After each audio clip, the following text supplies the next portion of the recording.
and welcome, guys. We're going to give it a few seconds to make sure that everybody gets in here. Welcome. And we appreciate you guys coming. As you see, I'm not Bella. But Bella is going to be here momentarily. So she is driving right now because she's in Australia, Melbourne, and so is Kerry Mann and Adam Lacey. So today we are going to be streaming from Bella Steakandbuttergal's channel, Kerry Mann at HomesteadHow's channel, Adam at Carnivore Today's channel, mine at Carnivore Cure's channel, Lindy's at Limitless Lindy's channel, Coach Raymond at Raymond Nazow, or Nazon, sorry. Yeah. I should know your name by now. I have a friend named Nazow. Wow.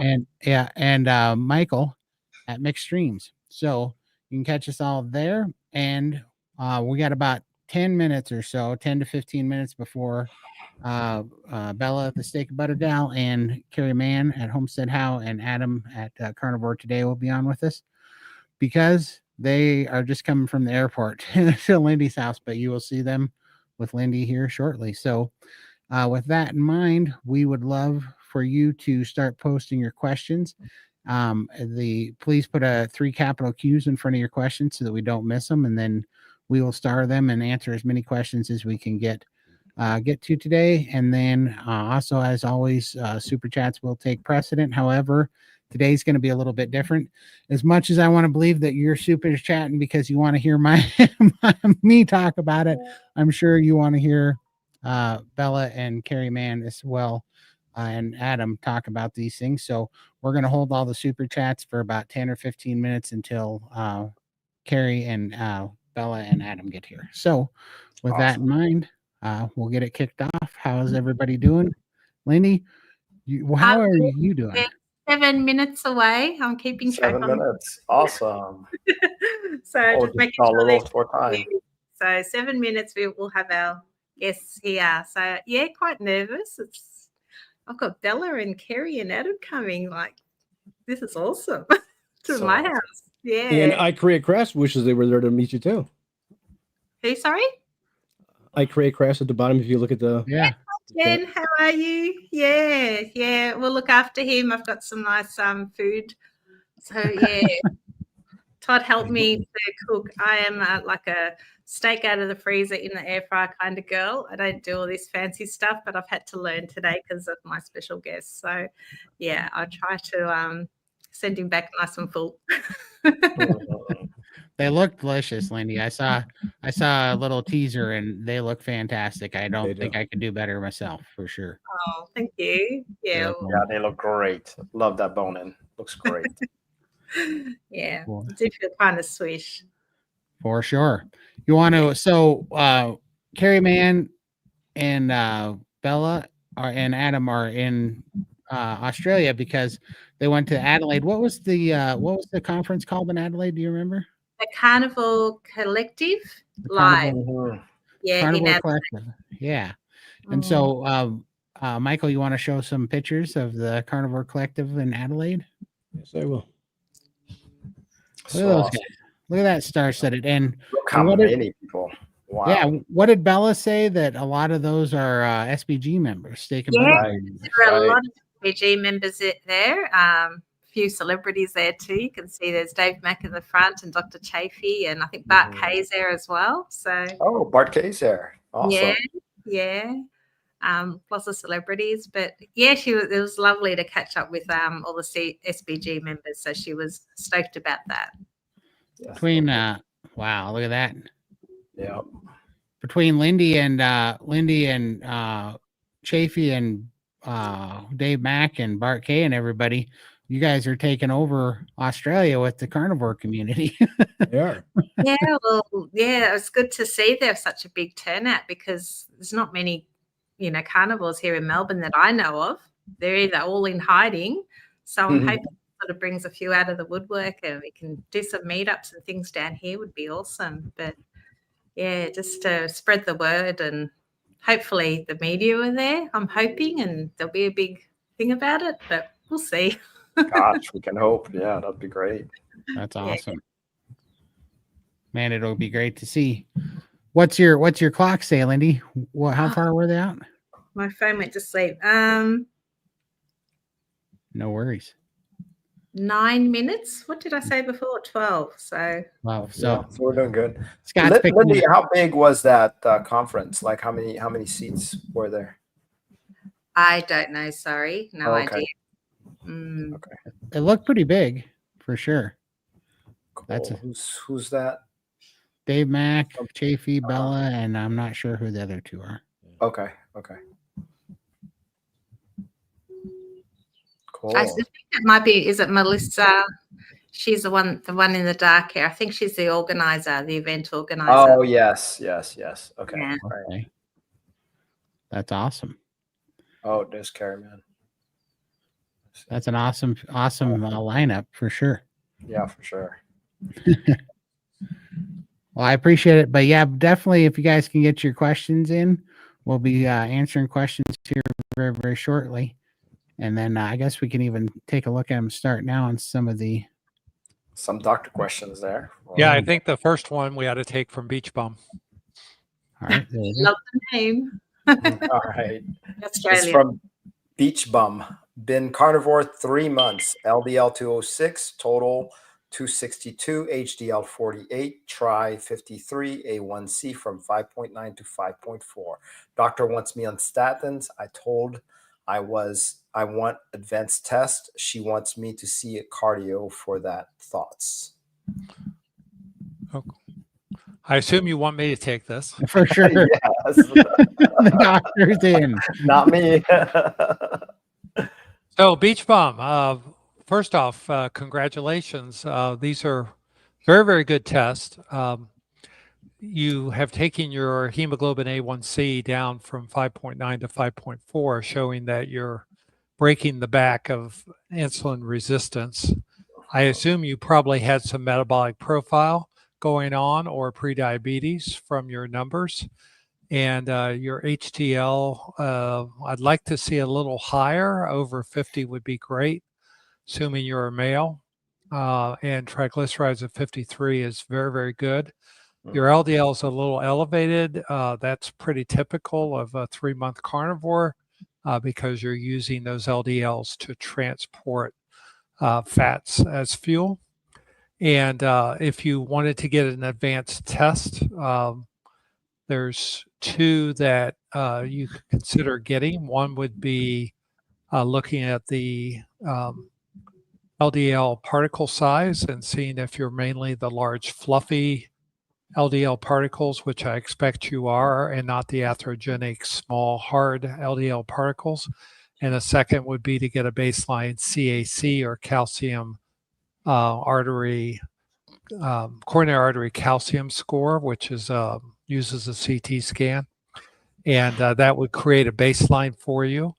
But what you want to emphasize with your doctor is you are reversing insulin resistance, which gives you anywhere from 5 to 6 times risk of cardiovascular disease, where this LDL with an HDL of only 48, you probably have a 1 to 2% risk of coronary artery disease based on your LDL. So it's very negligible based on, I don't know what your age is. If you're in your 40s, your risk is a little higher. If you're in your 60s, it's much lower.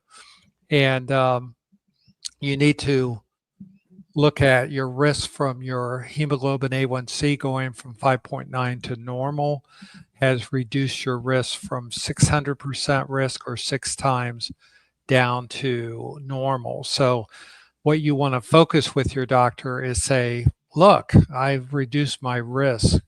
That was 6 times, and you're focused over here on this LDL cholesterol. Let's just get one of these 2 screening tests, see what happens, and we'll recheck them in 6 months and go from there. So that's how I would approach the conversation with your doctor. Any other thoughts from any of you guys? Well, I mean, I was going to say that exact thing, but then you said it. So You covered all of it. no, I think we'll take the doctor's word on that. That's awesome. Yeah. I used to have a very high A1C also. I was at 6.0, and now I'm right about 5.6. So, and my LDL did jump earlier. I am 7 years into carnivore. So my LDL is a measly 140. I was kind of hoping for it to be higher. My HDL is at 51. So it's right above. But my trig is about the same as yours. So I feel like it's been in best shape. I have been threatened with statins, but I don't really listen to I mean, I accept what they say, but I just don't take it. For sure. There we go. Hi, team. Have any of you ever had Hell's Devil's Itch from sunburn? Any suggestion on what to eat, supplement to get rid of it? Hell's Devils. I'm guessing that's just when you have the blisters and a bad sunburn and you're itching yourself raw. I'm guessing that's what it is. Okay. So my mom actually had a cure for that because being that I used to have terrible skin before carnivore, I would get lots of blistery sunburns because I would either be pasty white or boiled blistered red. Those were the only two things that I ever was when I was growing up. And I don't know why. I have no idea what it's an old maid's tale or something that they say remedy. But if you take water, 50% water, or actually it was a little bit more than that. I think it was like 75% water, like 3 parts water and 1 part white vinegar. And then you soak a rag in it and you put it on the sunburn. I don't know what it does to your pores, but it takes all that sting and itch out of it for some reason. Look at that crew behind you. That. Bella's here. Bella, Kerry, Adam, the whole gang. Hey, how's it going? There's Adam. Hey, how you doing? There he is. Oh. Well, hey, you're ruining it for us, Todd. I know. You're doing it, I'm Todd. trying. I know. There we go. That's better. Adam. So this is Bella, there you are. Hello. Can you hear Glad us? you made it. Yes, we can. Can you hear us? Perfect. Yes, we can hear. Okay, cool. Max. We're live right now. Hi, everyone. Thank you so much for joining us. Carrie, come. Hello, everyone. Carrie's here. Adam is here. Kerry, Adam. Lindy. We're at Lindy's home. This is incredible. That's so cool. What a beautiful home. Yeah. Bella, how was it driving on the wrong side of the road? So trippy. I'll bet. Very confusing. And they drive on the other, they sit on the other side too, right with the side. wheel. Oh. The right side. Yes, the correct side. The correct side. Every time we turn, Adam turns the windshield wipers on, so we're figuring it out. Oh, that's funny. Okay. Should we? Wherever you want. All right. You can Lindy, sit you down. sit first. No, you sit. Okay, I'm good. Okay. I can bring another chair. Yeah. So I hope, Rem, I hope that answered your questions. But does anybody else have any remedies for itchy sunburns? If we can do this. I mean, I used to use aloe, but that was back in the days. So that was all I slattered on myself. I don't have that problem anymore now that I'm carnivore. I don't have the Exactly. itchy sunburns anymore. Me neither. I know. I live in Florida and I don't sunburn anymore. So it's kind of crazy. I just go straight to tan. It's crazy. That is awesome. Well, let's we'll finish that one up and then let's go ahead and see how was your guys' flight? Did you guys get settled in? Probably not, since how you just got through the door. So Kerry and Adam came straight from the airport, and Max and we landed around 8 a.m. and we went straight to our hotel room, and then we got picked up by Scott, Lindy's husband. Thank you, Scott. Yeah. That's awesome. Wait, so that's how'd you handle the time zone and the jet lag? How are you feeling right now? So I personally got 13 hours of sleep Okay, nice. from the flight LA to Sydney. I got 13 hours of sleep. Max didn't sleep much at all. He had 5 hours, so he's just been catching up, napping whenever he can. How about you two? Same with me. I got a couple hours sleep, and what did you do? 0 hours of sleep. I'm just now caught up, so it's all good. We're just about getting past the jet lag, and then it's going to be time to go back home and reverse it. That's awesome. So it's the AM over there right now, right? Mm-hmm. Yeah. Okay. Let me check what time it is. It is 12:45 p.m. here. Oh. Oh, okay. wow. Okay. Yeah. Yeah. Well, that is awesome. Well, And don't forget it's 6 months season away from them too. So That's right. How you enjoying the Kerry's heat? gone from Wisconsin to down under. So Yeah. As soon as I left, my wife texted me a photo, and it just started snowing. And what's it like over there right now? Is it? It's pretty beautiful. hot? It's a little rainy today, but I'm short sleeves, feeling good. And yesterday, the last few days, it's been really, really warm. Yeah. You guys Wow. had a heat wave here, something. Yeah, A heat yesterday. wave. Okay. Really hot. But today it's raining. It's nice. It's cooled down a bit. Yeah. So, Yeah. yeah. It was like 100 Fahrenheit, right? how was Adelaide? How did all that go? Yeah. How was Adelaide? Well, what did you think of the event? I thought it was incredible. I loved it. I want to do another one. Yes. It was really great energy. People were really excited to see, especially Bella Oh wow. and me and Kerry. Yeah, it was really awesome. Yes. It was. Do you know how many people was there? 300 all sold out. All seats were sold out. Yeah. Wow. Completely filled up, and just the energy and the passion. Everybody there, they were so passionate about this carnivore lifestyle, right? And every single presentation, people were so intent to learn. They were so, taking notes, all of them. Oh, so And cool. every single presentation was fantastic. It was amazing. Yeah, and it was a good variety too. You had some doctors, you had some individuals. Yep. One of my favorites was Dave Mack. Oh, Everyone loves Dave Mack, right? He's interviewed 850 carnivores now. So he shared his own personal story, and he got quite emotional. And then he shared stories, anecdotes from many other individuals. So that's pretty awesome. Yeah. And we got to film Dave for a documentary too. So we got to hear it twice. It was good. We filmed him first, and then he was at the conference. So it was kind of a nice dress rehearsal. So you did like a little show of your documentary up there? We did, yeah. We shared some clips, some behind the scenes, and then we shared like a 9-minute clip near the end. Awesome. Wow. That's awesome. That's great. Yeah. Yeah. I saw Todd. What's the plan for this live stream? I want to make the most of it. Are we answering questions? Are we just hanging out? Yeah. And- Well, we have some special announcements today. Yes. Sure. So I guess now's as good as time as any. So Michael, you got some pictures ready? Yes, I do. So I'm about to get in trouble here, but that's okay. Because our wonderful friend Lindy. Yes. Oh, You can go ahead. You can go ahead, but You're making Lindy nervous now. Pay attention, Lindy. Our wonderful friend Lindy has a skin surgery scheduled that she was planning on doing, and she confided in me, and this is why I'm going to get in trouble, is because that she was going to cancel it, and I didn't.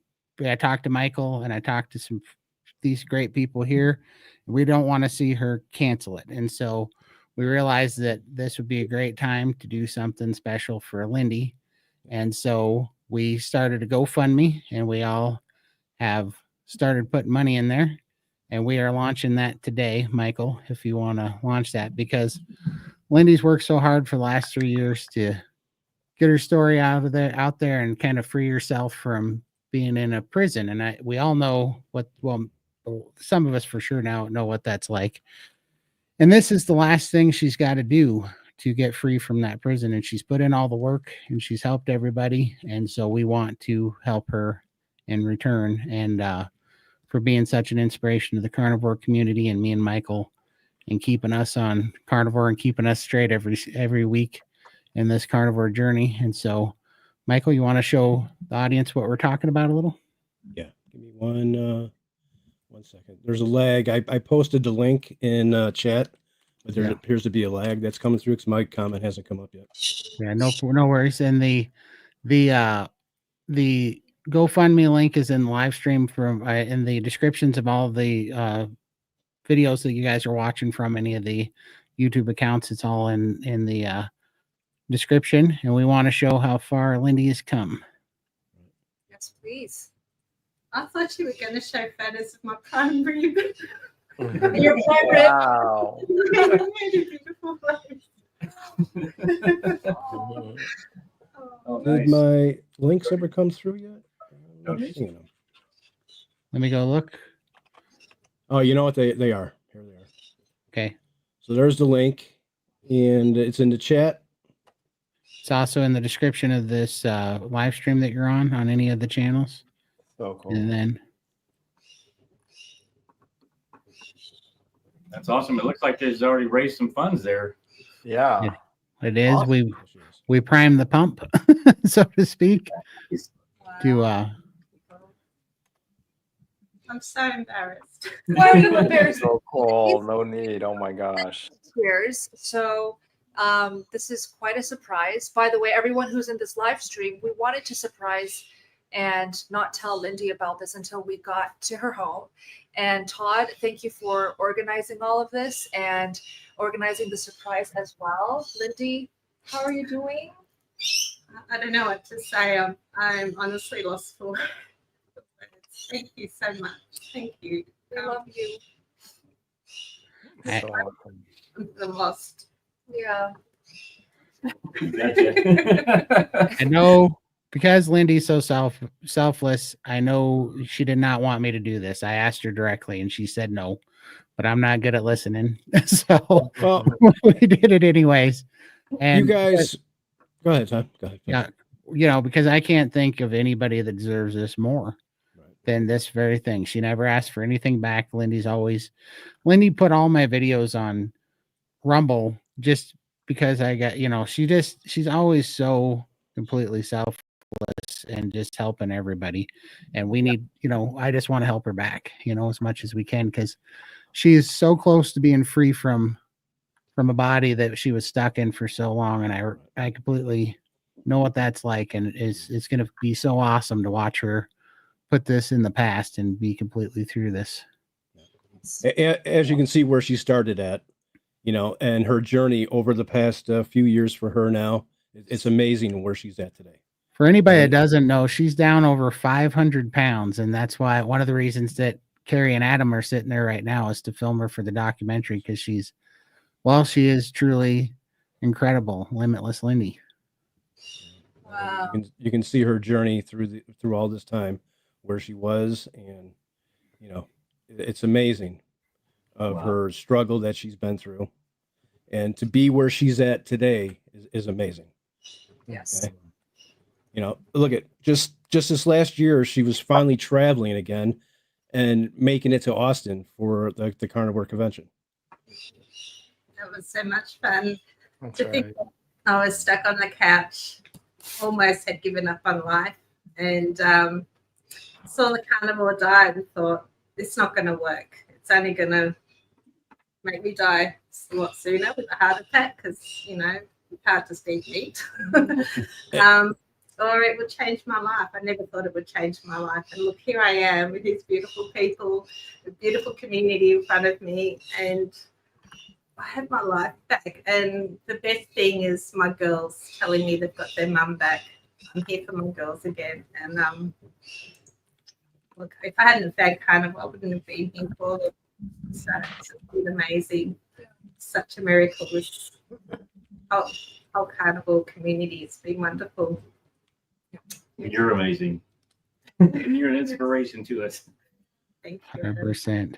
And the whole time before she took off to head to Austin, she was worried she wasn't going to be able to fit in the seat with the seatbelt. And look at that, huh? Wow. Wow.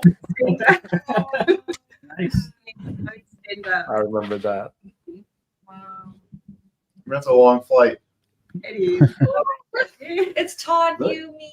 Oh, Yeah, that's during the bat thing, right? oh my Was God. that- Can we talk about that? So we waited for how many hours? 2-3 hours for the bats to come out. They never came It out. never came out. Todd just sat in his car with the AC on. He wouldn't go out. We're intending, never No way. intending to come out, Right. because he told us this story that he apparently saw on the news or something. Joe Rogan. It was on Joe Rogan. That bats came out and they pooped on some people's faces and they died. Yeah, yeah, they did. two photographers sat on the ground in some cave that like 3 million bats come out of, and they both got pooped on, and they both died 2 days later because they got a disease. And I'm like, I'm not standing under a bunch of bats. I'm just not doing it. I stayed in the car. Oh, good time. Oh, such good time. Lindy looks Oh so- yeah. That's It was Lindy's great, daughter. Lindy. Yep. Yeah, Yeah, that's that's Lindy's daughter. Shout out to Ella. She helped us get your address and everything for the GoFundMe. So she's in on the coup. If you will. I'll have words with her like that. Oh, Anthony and So Al. awesome. Yay. That was in the steakhouse, Brazilian steakhouse. That Oh, was look at at that. Kerry's meetup. This one's Kerry's meetup. Yeah, the last one was ours. Yeah. Yeah. Beautiful. Haha, Dr. Kill. Yeah. Yes, yeah. Oh, wow. Oh, cool. I didn't see this one. That's at the flower shop. My daughter's flower. Oh, your flower Yeah. shop. Okay, She's great. back. She's got her whole life back now. She's out doing things again. It's amazing. Yes. Yep. Oh, that's so cute. Oh my gosh. Yes, you get to pet the koala tomorrow. Yay. Will it be kangaroos? And kangaroo. Yeah. Girls keep texting me over and over again. Did you see a kangaroo yet? Did you see a kangaroo yet? They're not like wandering around everywhere. Oh, beautiful. It's a Japanese maple farm, I think. Yeah, Japanese blossom. Oh, yeah. Barbie. Yeah. Oh, Yeah. Aw. Fit in a normal cinema seat. I couldn't fit before, so now I can. Oh. And then there you can see her whole journey right there. Wow. take a look. Legendary. Wow. Oh, wow. Yep. Amazing.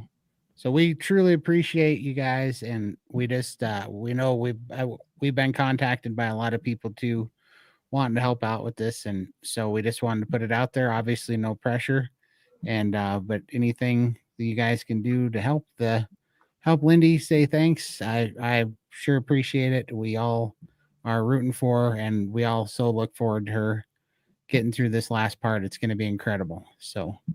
Todd, I'd like to say a few words. So, Lindy, I always say Lindy is an angel, and every time I talk about her, I get moved to tears. And yesterday, when I did my presentation at the Adelaide event, Carnivore Collective, I shared Lindy's photos and before and afters on the big screen. I even read a personal message from Lindy that she wrote for me. And then I asked a question to all 300 people in the event. Who here knows Lindy's story? So many raised hands went up, okay? The whole entire crowd, they love you, they appreciate you. And so this is the least that we can do. The link, we'll put it in the description box as well. Let's support Lindy and make this skin removal surgery happen for her. Yes. Yeah, whatever we can do as a community to help Lindy. Yeah. Thank you so much. I really appreciate it. We love you. Yesterday. Oh, Oh, he has a photo. Yep. Yay. I don't know if you can see this on the screen or We should not. show. Oh, Yeah, Oh, there it that's is. awesome. Yeah. yeah, that's awesome. Wow. That is a big screen. My goodness. Wow. Cool. Great crowd. Yeah, everybody loved that part of the Incredible. presentation. oh wow. Incredible. Well, I so appreciate it, and yeah, I just can't wait. I cannot wait to see Lindy after February. What? Because when is this surgery? When was it scheduled for? 6th of February. 6th of February. That's coming up quick. Oh, that's right around the corner. Oh my goodness. Wow. Todd, if you don't mind just dropping the link again in live chat. Yep. Because I'm sure some new live viewers just came in. So we I can- did. I got it then. Oh, Thank you. no, I think we both did it. So, Lindy, double You dip. guys get spammed. Lindy, would you mind sharing if what were the requirements for skin surgery? Did they say, or was there any? just to lose a lot of weight, yeah. But yeah, I needed to wait a little bit longer to lose a little bit more, and he said no, because I have so much loose skin that it's impacting me. I can't exercise. Like, I've got this big stomach in front. That's why I feel very uncomfortable, and it makes it very difficult to do any movement. So he said, you need to get rid of that now so you can actually go and exercise, like jumping, the trampolines, doing all that. I can injure myself because there's so much skin there. So it really impacts my day-to-day life. So I've lost all this weight, but now I've got a whole new set of problems. And surgery is the only thing that's going to fix that. Autophagy, there's not enough. Oh, no. That wouldn't do that much. So this will just make me be able to go out and do a lot more exercise and be a lot more mobile than I am now. So it's just going to be so happy. I'm so happy you're going through with this. What was the reason initially that you were not going to go through with it? financial. Oh, well, perfect. Well, we got you here. So good. Thank you so much. Yes, the carnivore community will pull through for that. So awesome. Thank you so much. That means so much. Wow. Speechless. This is great. This is great. Definitely. Yeah. And that'll stop your quality of life. Awesome. Sorry for dropping it on you, but you were too stubborn headed, so we had to. I know that. Yeah. If I make it to Montana, I'll know where you live. So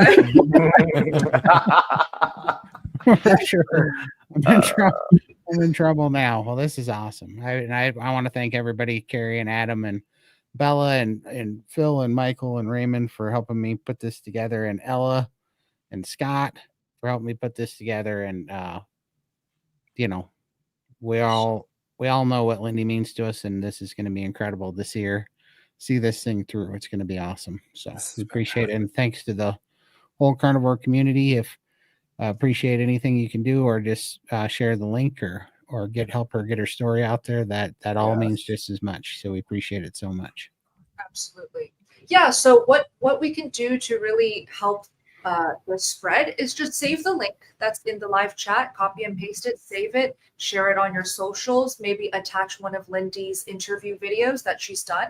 And she's done many where she shares her whole story and her whole carnivore healing journey. And I think that would be great if we can all collectively do it as a community so that we can help Lindy in this goal. Okay? Yeah. Absolutely. Cannot wait. Yes. Thank you so much. Well, we got some super chats if you guys want to get some super chats going. Before we do that, I'm happy to do this live stream with you guys. I just want to be considerate of Kerry and Adam's time. So if you guys have to, set up for filming, I'm not sure what your schedule is. If you don't have a lot of time with Lindy, you don't have to stay in the live stream at all. I just want to make sure. Mm. I could do filming until like 4 o'clock. So Yeah, we got some time. Yeah. How's the hunger settling in for you guys? Anybody? What? How's the hunger dealing for you guys? Because it's like 12 o'clock. So, but of course, time zone is kind of different for you. Yeah. Are you guys hungry?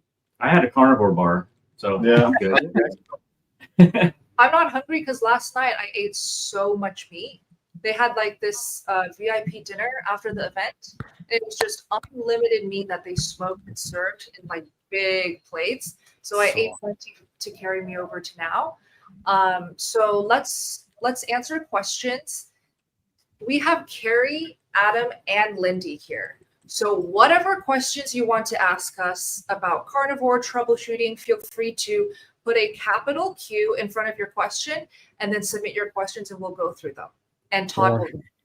Yeah. Perfect. Absolutely. And we'll start right here. That'd be perfect. Best way to up your calcium on carnivore from Beach Bum. What is the best way to up your calcium on carnivore? Cheese, raw cheese. That's what I'm doing. Yeah. How about you? I would say the same. Well, I don't specifically try to add calcium in, but I've heard that there's quite a bit of calcium in beef bone broth. So I would probably try that. Yeah, I don't sort of think about it. I just eat the meat. I don't eat the dairy because it inflames me, so I stay away from that. But I don't think I have any problems. I'm trusting the process. Perfect. That's awesome. Thank you much, Beach Bum, for the super chat. Go on to the next one. We got Nav. How often should I eat on carnivore? Every meal. Literally as much. Love it. What were you saying, Raymond? Oh no, I like what Michael said. Every meal. Every meal. I love that. Every meal. Yeah. Maybe we can share how many meals we eat in a day right now. I typically eat 2 meals a day right now. I'm doing 2 as well. Nice. 2 meals for me. 1 or 2. 1 or 2. I always tell people, though, it depends on where you are in the journey, because people tell me, like, tell me exactly what you're eating and when you're eating. And when I was a lot heavier than I am now, I ate less and I was fine. Probably burning off the body fat. And then when I lost the weight, I had to eat more. So It really depends on where you're at in your journey. Nice. Oh, birds on their shoulders. Max and Scott. That's Adam, awesome. what else do you eat? 2 meals a day. 2 meals a Yep. day. You usually Yeah. have 9 eggs in the morning and then 1.5 pounds to 2 pounds of beef in the evening. Nice. Smooth. I have lunch and dinner. I don't eat in the morning. Sometimes I don't have dinner. I might just have a colada and then drink or something for dinner. Yeah. And everyone in this live stream, share in the live chat or in the comments down below, how many meals do you eat in a typical day on a carnivore diet? Nice. That's awesome. We'll move on to the next one. Icon. Hi, Bella. It was great meeting you yesterday. I've passed your channel on to friends, a young woman of 24. I hope she can learn from everyone. So awesome. Gosh. It was so nice meeting you, Icon. I cannot see what you look like because you have a photo of a fox as your profile. And I do remember an Icon. Maybe that's a different name. But this is like what I tried to focus in the presentation yesterday was to hopefully inspire young women in their 20s, teenagers, early 30s, because I really believe all women should be able to live their life without cramps during their periods. I believe all women should have a regular cycle, okay, without having to suffer with PMS symptoms. I want every single woman to be fertile, not have to worry about not being able to have babies. And I shared Richelle's story yesterday. I shared Lulu's story yesterday. So thank you so much for spreading my channel. I really appreciate you. Love you. Thank you so much for the super chat. All right, let's move on up to here to questions. Struggling to start as husband is not interested. Any tips? Doreen Hickman. Just do it. I started and I was by myself. Obviously, it's a lot easier if your spouse is on board with you. But I wouldn't let that be an excuse to not ever do it. I'm so glad that I did it. And then they started, my wife and my girls started to see my example, and eventually they came on board with me. It doesn't have to be that difficult either if your spouse is still eating some sides and things like that. You can make the big meat dish and still have the sides, and they can have the sides and you just skip them. So it doesn't have to be that complicated, but I wouldn't use that as an excuse to prolong and not do it. I would just do it. Yeah, I agree. Mm-hmm. Adam, is your wife or is your partner carnivore? She is not, but Okay. I was telling Kerry yesterday, she actually texted me and said, hey, why don't we do a rib roast for Thanksgiving instead of a turkey? And I'm like, Awesome. yes. Okay, Yep. so she's warming up to it. Yes. Yep. And Lindy, how about Scott? Not 100%. I call him my dirty carnivore, but I have to remind myself that this is my journey and I'm doing carnivore for a reason, and he'll get on board. I just lead by example, and normally at home he tends to eat carnivore. It's when he's at work that he might go off track, but he's very good in that way. He's very supportive at home. Good. Yeah. Yeah. But just lead by example, and remember you're doing this for a reason. It's your journey, and hopefully, you plant the seed and he'll join you. I did want to say that when I first met Max, he thought carnivore diet was insane. Like he thought I was killing myself. Just basically what the public, you know, the general population thinks about a carnivore diet and people who eat only meat. And I think what really changed Max's mind was when he met fellow carnivores at meetups that I would go to and bring him, when I go to carnivore events or conventions. When he met Dr. Baker, I would say that's when he really felt convinced. It's to see Dr. Baker, his strength, how he works out, just his sheer muscle on his body. I think being able to hang out with carnivores in person, talk to them, learn from them is one of the most convincing things to get warmed up to this lifestyle, especially if you want your partner, husband, or wife to be a little bit more curious. So I would love to hear from Todd, Raymond, Michael, and Dr. Phil on this. Dr. Phil, how about your wife? Is she carnivore right now? She is not. She has cut down to about 20 grams of carb a day, and it's helped her a lot. She has totally changed her eating. Doesn't eat any processed foods, so we've gotten that all out of the house. And it's, you know, you move your spouse as far as they're willing to move on the time scale they're willing to move. Yeah. Nice. How about you, Raymond? Yeah, my spouse is not carnivore. She did try it for 2 months and had phenomenal results. And unfortunately, she realized that with these phenomenal results that she has to stay carnivore. And that scared her off of it because she's like, there's no way I'm going to live like this. I miss my sugar and sweets too much. So she went back. Yeah. Todd and Michael, did you want to chime in on this? Sure. I think what Bella was saying about the analogy of Max not being carnivore till he saw Dr. Baker is you just got to get Jack Doreen and then make him. But no, the results for me I'm not married anymore, but for my mom, my brother, my sister, and a lot of people in my life, when they saw the results, they saw me living again. They saw me, not on the brink of death and on, oxygen. They're all fine, because everybody's hurting. They were like, what are you doing? So, and that turned them, so I think just be the result and be the, the example. And I think he'll come around for sure when it's his time, Yeah. Love it.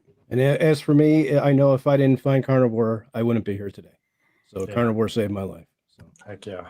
That's enough said. For sure. That's awesome. Same here. Here we go.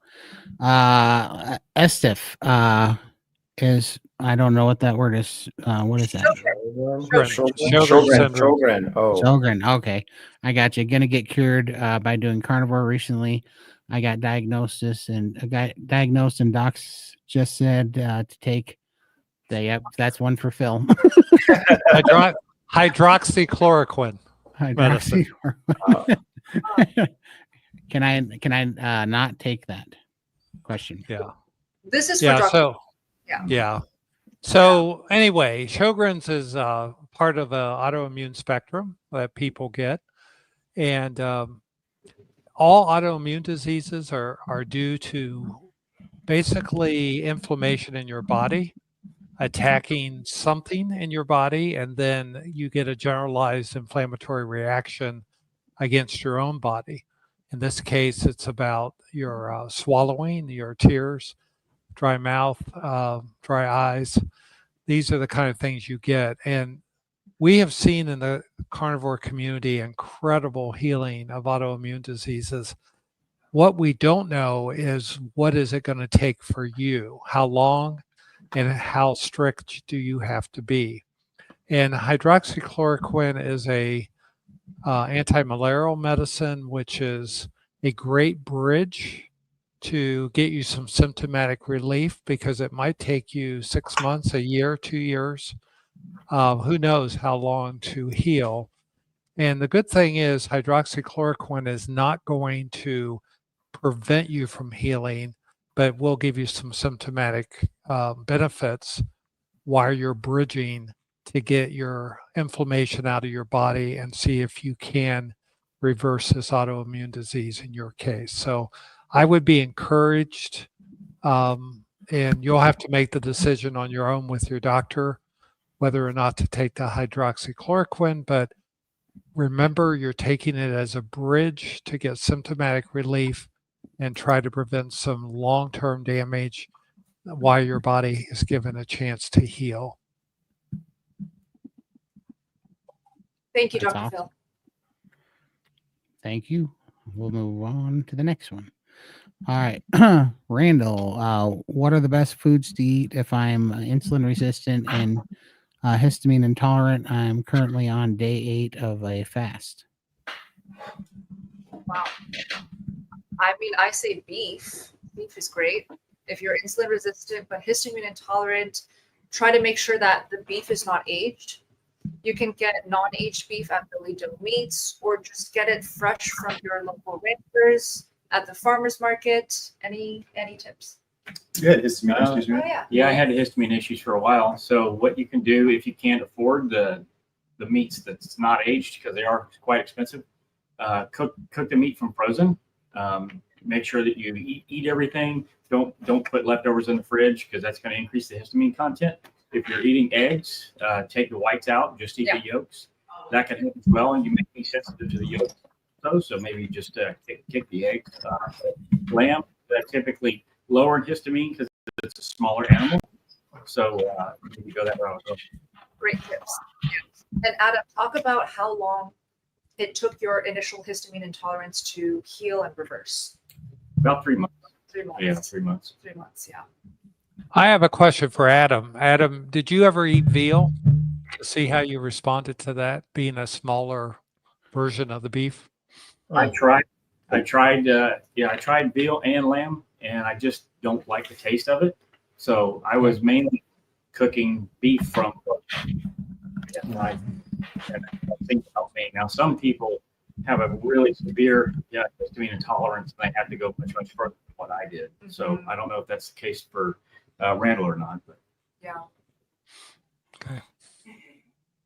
Hope that helps, Randall. Those are great tips. All right. From And we got our friend Sandra McDonald. I got a call back to doctor. I got called back to doctor after care plan bloods. Cholesterol absolutely top of range. Triglycerides elevated. Kidney numbers twice as high. Uric acid up. A1C within normal ranges. Help. I think this is for Dr. Phil, if you don't mind. Yeah. So none of this is ideal. Your triglycerides being elevated, I assume your kidney function is abnormal in that your BUN and creatinine are high. But a lot of times those numbers are high because you're fasting for the kidney test. And I'd be interested to know if those were really high or you were just a little dehydrated when you got it done. But your uric acid up is an indication of inflammation in your body. So you've got some healing to do. I would stick with it. Give yourself an opportunity to do more healing, get inflammation out of your body, eat lots of fatty meats, and probably add daily walking to get some movement. Really, congratulations for your A1C being in normal range, and see what you can do with those. Perfect. That's awesome. I'd chime in, but I don't think Sandra wants to take advice from me on this. So, let's see. Bella. I think we have a super chat. Oh, Yeah, there is. Yeah. Okay. Oh, there we go. I asked about, let's see, this is Nav again. Thanks, Nav, so much for the super chat. I asked about how often to eat because I'm told by carnivores to eat when hungry for healing, but I can do 2 MADs or OMADs even if I haven't healed from health issues. Also tips to go from 3 meals to OMAD or 2 MAD. Tips to go from 3. Okay, so let me just try to process this. So Nav has asked about how often to eat. He's told by carnivores to eat when hungry, yeah, for healing. But can I do 2 MAD or OMAD? So Nav, maybe you can follow up. Do you have healing right now, or you're pretty much good to go and you want to try out 2 MAD or OMAD? And he says, even if I haven't healed from health issues, tips to go from 3 meals to OMAD or 2 MAD. let's just start with that last question. What are some tips that we can give Nav to go from 3 meals a day to 1 meal a day or 2 meals a day? Yeah. Raymond, why don't you start? Yeah. So on that strategy from 3 meals. So what we want to do is we want to go 3 meals. I like the idea of making sure that you're just comfortably full, or even at that point of comfortably stuffed. And you're doing it for a week. And what you're wanting to notice, actually, I prefer 2 weeks, but what you want to notice is the point where you just don't want to do it anymore. It's difficult. You forget to eat. That's when your signal to go to 2 MADs is. Then what you would do is go to 2 MADs for 7 days. I usually have a sequence of that. And then you'll notice that even the 2 MADs, well, sometimes you could easily skip the second one. You're enjoying the hunger at that point. And that's where you know that you're properly nourished. Then that finally you can go into that OMAD range. I don't like staying in OMAD because that's kind of like a limbo. So kind of like a OMAD, 2 MAD range, maybe OMADs in the weekdays, 2 MADs on the weekends, or however you want to shuffle it, but just enough to give the body a little bit of hormetic changes to give it a little bit of change so it can help you later on down the road, get it more efficient. Kerry, how do you go? Because initially you must have eaten more meals than 2 meals a day, right? Right. Okay, so how did you naturally go into 2 MAD? Gradually. Yeah, gradually. I know gut bacteria, gut biome, your body gets into routine. So doing it gradually, I think, is a great tip. Yeah. How about you? OMAD to 2 MAD? Yeah. It was really just a matter of once I lost most of my body fat, my hunger signals were telling me I need to eat more. So I literally had to eat more. I eat probably twice as much as I did when I was losing weight. Nice. Lindy? I'm a little bit different because I've got lactate restrictions, so I can't sit and eat a whole big steak. I have to eat like a bird throughout the day. So probably not a good person to ask for that. Yeah. Well, I'll chime in for specifically females, though, just since we're on the topic.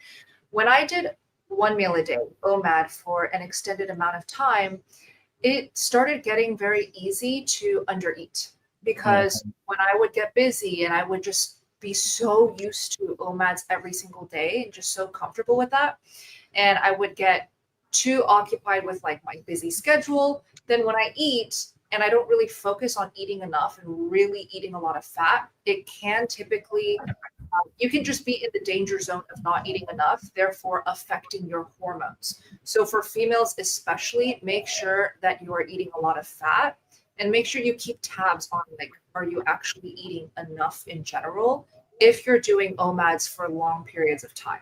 And Nav says not healed yet. So Raymond, do you still recommend for Nav, he's not healed yet, to still aim towards moving into 2 MAD and OMAD?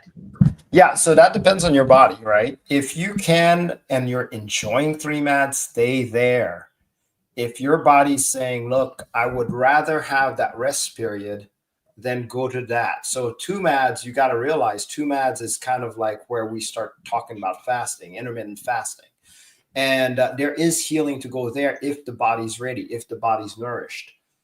Flirting with OMADs is a great idea also because it gives your body, your stomach specifically, a rest, but only if you're nourished. So the question is whether, are you nourished? Are you ready to go to that next step? Then take that next step, but don't stay there. Just like Bella said, if you go OMADs too long, you're going to tend to undereat.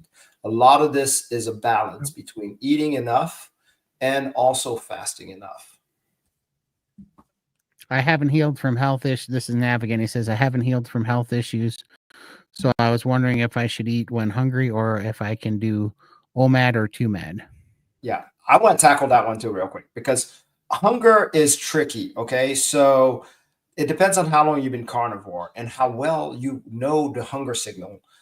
In 3 MADs, this will teach you that. We're talking about you're eating when you're not even hungry.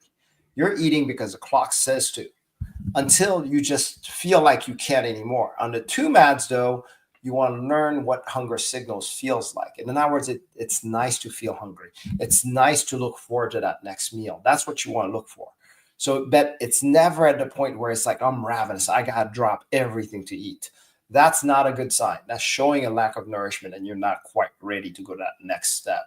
So you're playing back and forth to just get it right and get to a point where you're comfortably doing a nourished, say, OMAD or 2MAD, or even, dare I say, skipping a day should you need it. So I have a follow-up question since we're on the topic. Would you say that you can get just as much healing from autophagy, from extended fasts, as something like priming, where you are intentionally eating a lot of meat and fatty meat, right? Like when you weigh which one has deeper healing, what would you say, Raymond? Yeah, it's a total balance. It's kind of like saying like, hey, I'm filling my car up with full of gas, right?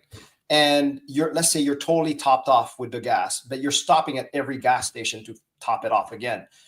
It's not going to keep on being able to use that fuel and helping the body any by doing that. So we need to give it a little bit of mileage, let it drain a little bit, and then fuel it back up. So it is a balance, and that balance needs to be felt by everyone. It's specific to you, meaning that if you have this ravenous hunger and you're coming into carnivore, please feed it.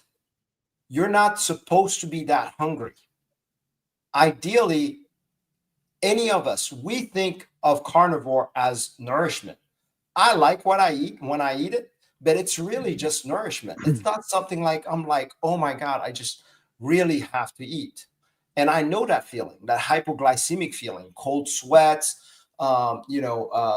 just weakness, mind fogginess, all of that. If you even get close to that, then you are not nourished. But there's something about having that much meat that gets you to the point where you're just effortlessly going the long distance. And that's what I'm looking for.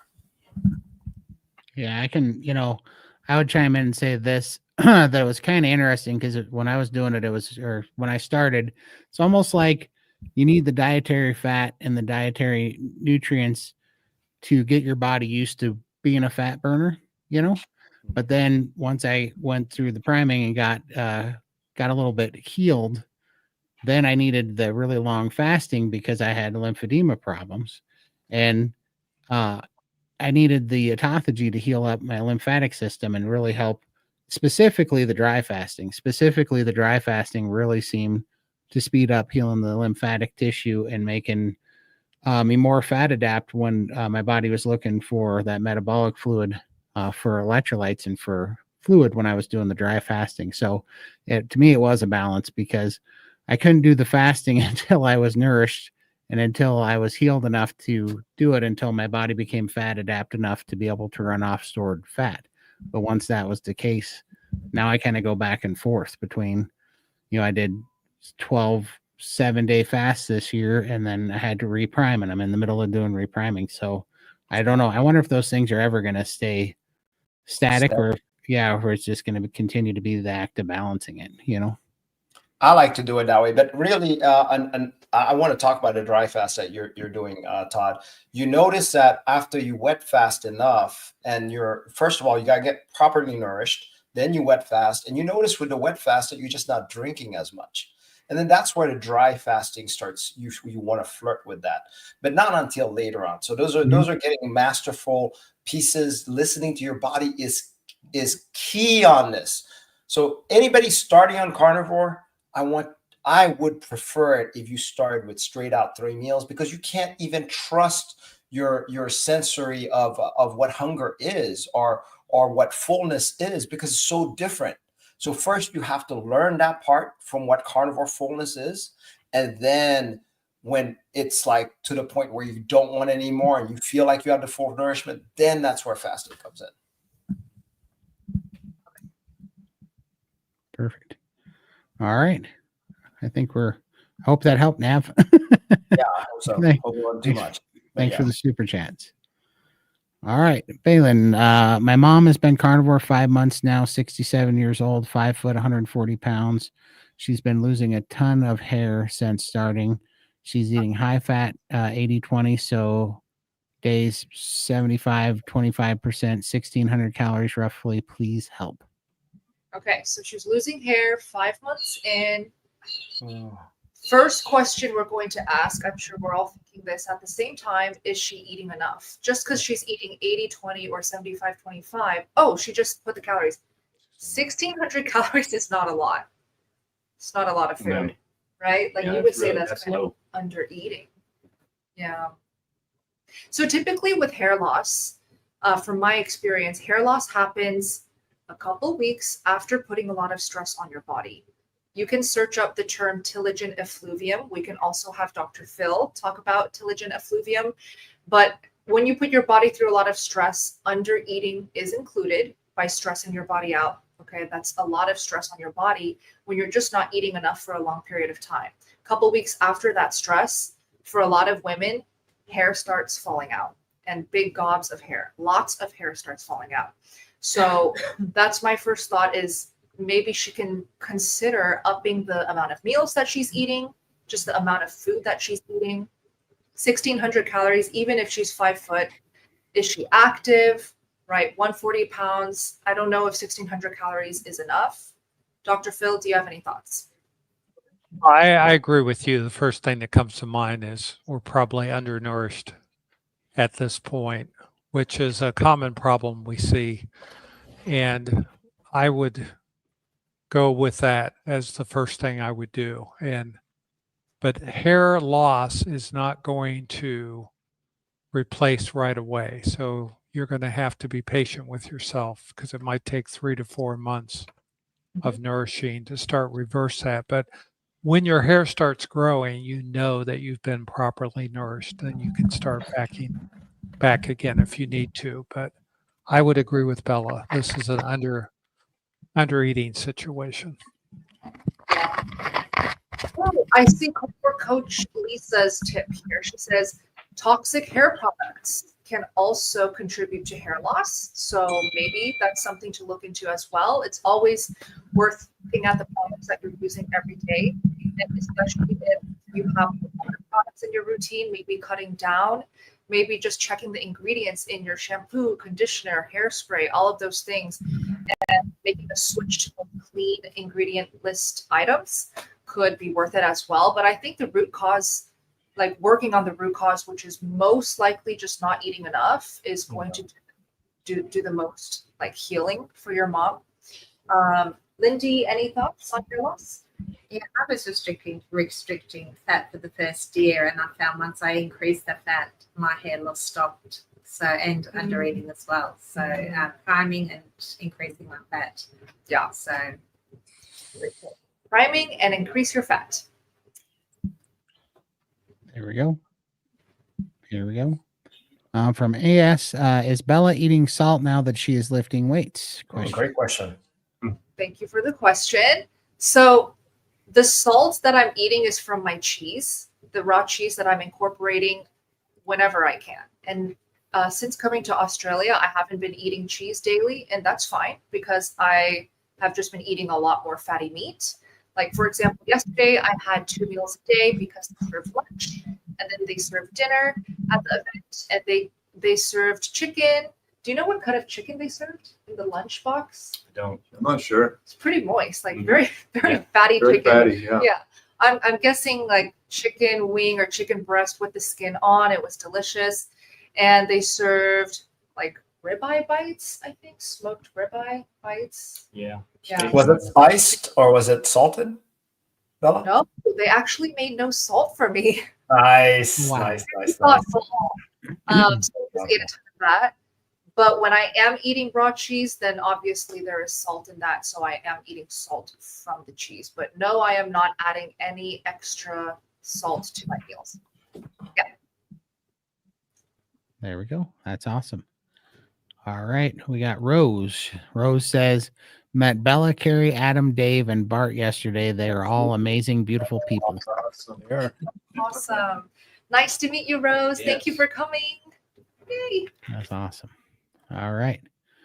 Oh, I think we did this one. She must have put that one twice. Okay. I was going to say, so many awesome people we got to meet yesterday. You were saying this during your presentation, just Yes. how nice and kind everyone in Australia is. It's noticeable. It is Honey, very- dear, love. It's Sweetie. very awesome. Sweetie, yeah. We're all being called these wonderful names everywhere we go by strangers. Like the moment I landed in Australia in the airport, the first thing that I was called was a sweetie. Okay. The girl in front of me, she was getting her luggage through the security, and she said, "Oh, I'm sorry, darling. Did I just bump into you?" I was like, "Wow!" So I'm being called darling and sweetie by strangers. It's just a very sweet, crowd of people here. I love it.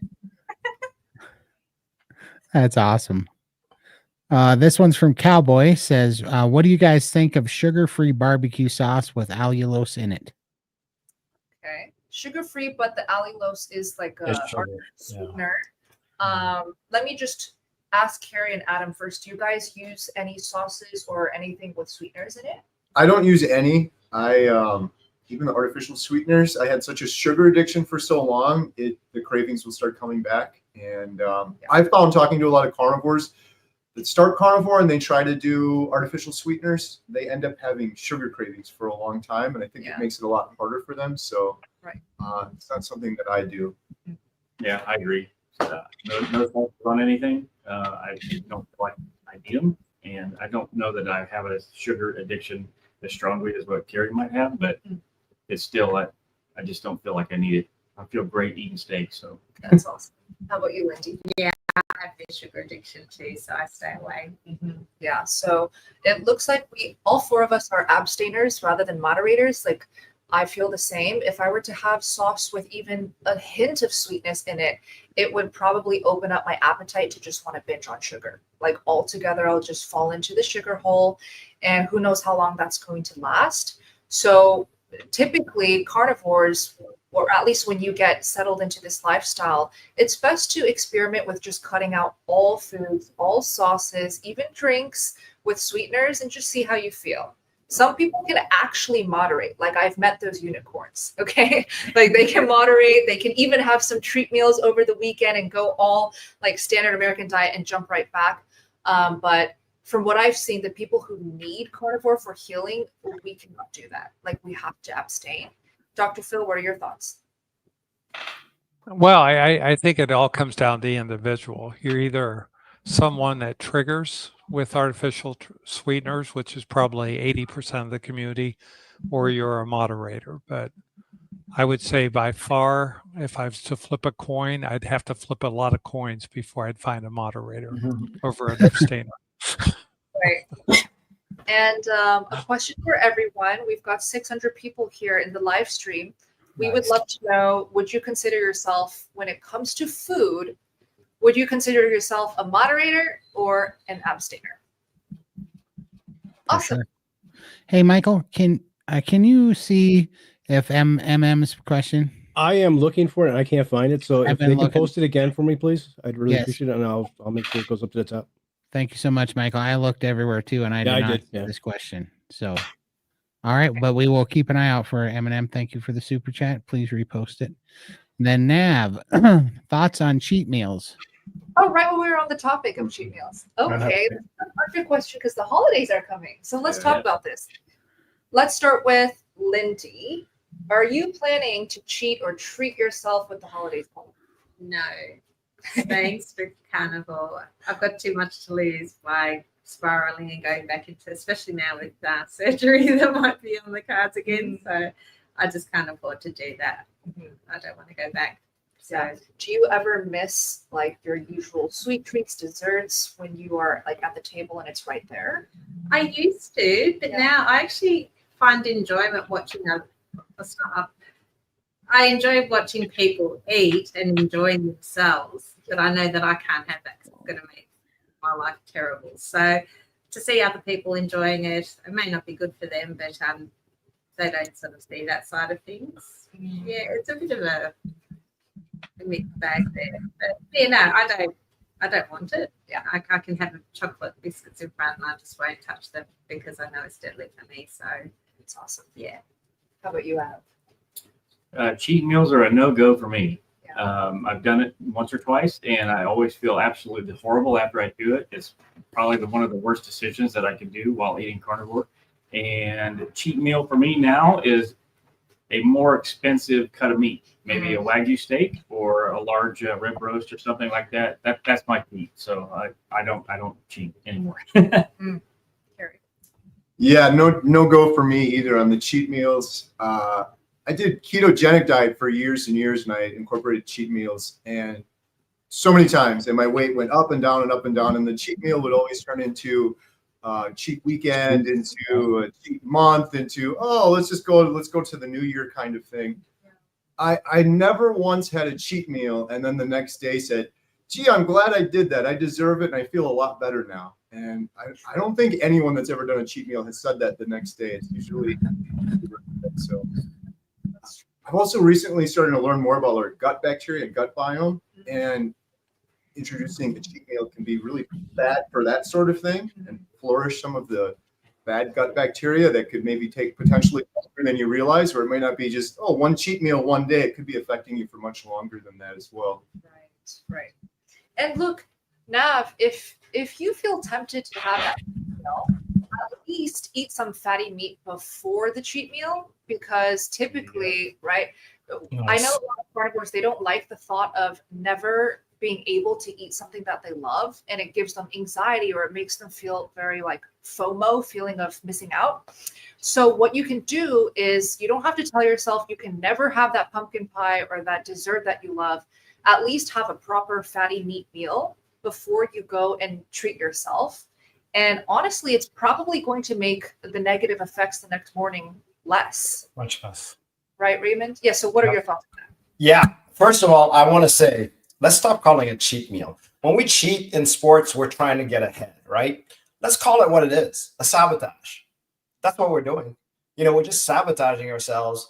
So, and it's okay. Say, hey, what are your thoughts on sabotage meals? That's fine. If you choose to go through a sabotage for a certain period of time, let's learn from it. So let's see that experience through and thoughtfully doing it. Use Bella's strategies, like she said. Eat your big meals first and have that a little less later on. But feel what happens. How did that affect me? What's going on in my mind during that time? Is this triggering me also? So, but let's start with changing the wording. Stop calling it cheats. Let's call it sabotage. Really what it is. I very much agree with that, because I agree. that is, basically when I think of anything with a sweet palate now, I think it's the same thing as meth to me. I just think of it as a highly addictive drug that's really dangerous and it's killing people.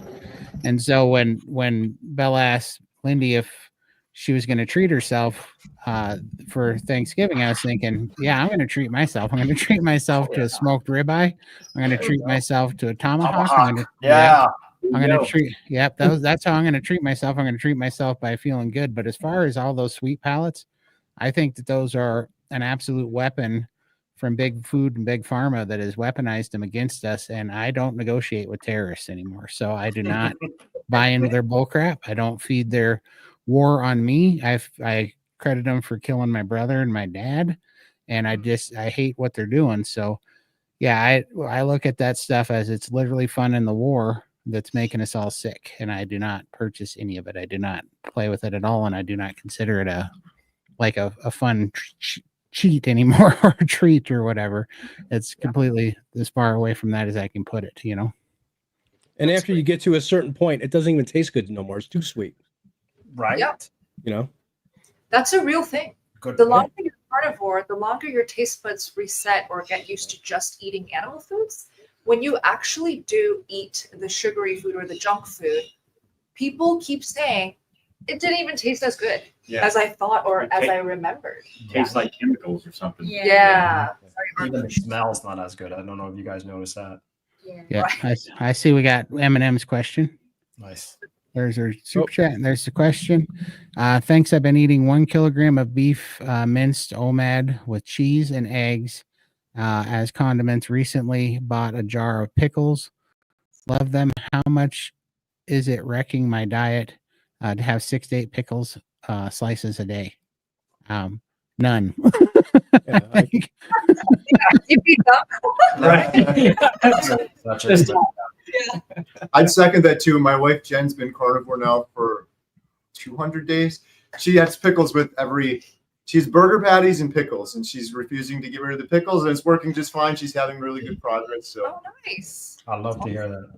So wait, I actually have a follow-up question on that, because when your wife eats the pickles versus when she doesn't eat the pickles, does she notice any changes in how she feels, digestion? no, you know what it is? I think it's all a psychological thing. She still has a little bit of a meat aversion. And That makes sense. pickles help her with the meat aversion. Uh-huh. Yeah, it's interesting too, because my wife, we've got triplets plus one, Yeah. and when she was pregnant with the triplets, she had crazy cravings for pickles. Wow. So I'm like, a lot of hormonal changes when you're doing carnivore. So I don't know if it's part of that too, but it's Yeah. mostly just kind of the texture and Wow. the meat aversion. You know who else also had very strong pickle cravings during her pregnancy? Kelly Hogan. Really? Yes, yes, she talks about it all the time. Kelly Hogan, when she was pregnant with her, I don't know which kid she was pregnant with. She has multiple kids. She said that she had a bit of a meat aversion, and all she could tolerate or all she craved for was pickles. So I'm honestly I like, wonder if it's a sodium in it. yeah, maybe the sodium. That Some- that kid that kid didn't come out with 3 eyes or anything, right? So it's all her probably kids are. fine. Yeah. Do you eat pickles? Adam? I don't, but to answer MM's question, Yeah. how much is it wrecking my diet to have 6 to 8 pickle slices a day? Stop eating them and see. That's the best way to go about it, for sure. Yeah, If that's the only thing keeping you carnivore, keep it. True. Right. that's true. Hopefully that helps, Em. There we go. Appreciate it, Eminem. All right. Let's see. I see one. I was going to answer this one real quick. She's a longtime listener. Hey, Todd, if 100 people show up to your 4th of July party, is that going to be okay? Absolutely. 100 Absolutely. people. 100 people. That's not enough. No, we're going to need way more. No, we built a 500-gallon smoker just for this such occasion. And we actually, most years will get a couple 300 anyways. So I think B Dog wants to invite 100 of his people there. There you go. bring them on over, B-Dog. We're Wait. happy to feed them. About this, Todd, because every time Kerry, myself, Adam, like we go to these in-person carnivore events and we share about it. I'm sure you guys get these comments and DMs. Is every time I post about it, people all over who are carnivores say, well, come to our city or come to our country. Like, well, we feel left out because you didn't come here. So we should just be talking about doing more in-person meetups and actually talking about it in advance, like well in advance, so the carnivore can plan for it. So would you actually be interested in hosting a Montana meetup? For sure. I took Dr. Phil's advice and I started talking to an event coordinator because I was going to try to do it of 4th of July of 2025, but the event coordinator said not near enough time to schedule something of that size.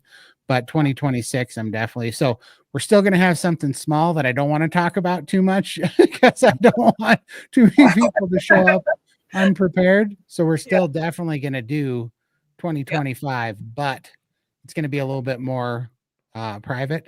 But 2026 for sure. I'm planning already of a real one for sure. Like as big as we can make it. So for everyone in this live stream and watching the playback, put your requests on where you would love a big meetup to be. Where are you all at, and where would you be willing to travel to for a big carnivore event or meetup? Also, Kerry and Adam do lots of meetups regularly. Do you want to talk about your next one? Yeah. When is our next one? The next one is in London. London. Wow. And when is it again? It is December 14th. Right. Yep. So we have one in London, and then we have another one in Arizona, in Scottsdale, Arizona, and that one will be January around the 6th or 7th. Somewhere there. Yeah. Well, you guys can keep up with the exact dates, where their meetups are at by subscribing to their channels. Where else would you recommend people follow you guys? HealingHumanity.movie. Yep. HealingHumanity.movie website and our YouTube channel, Healing Humanity Movie.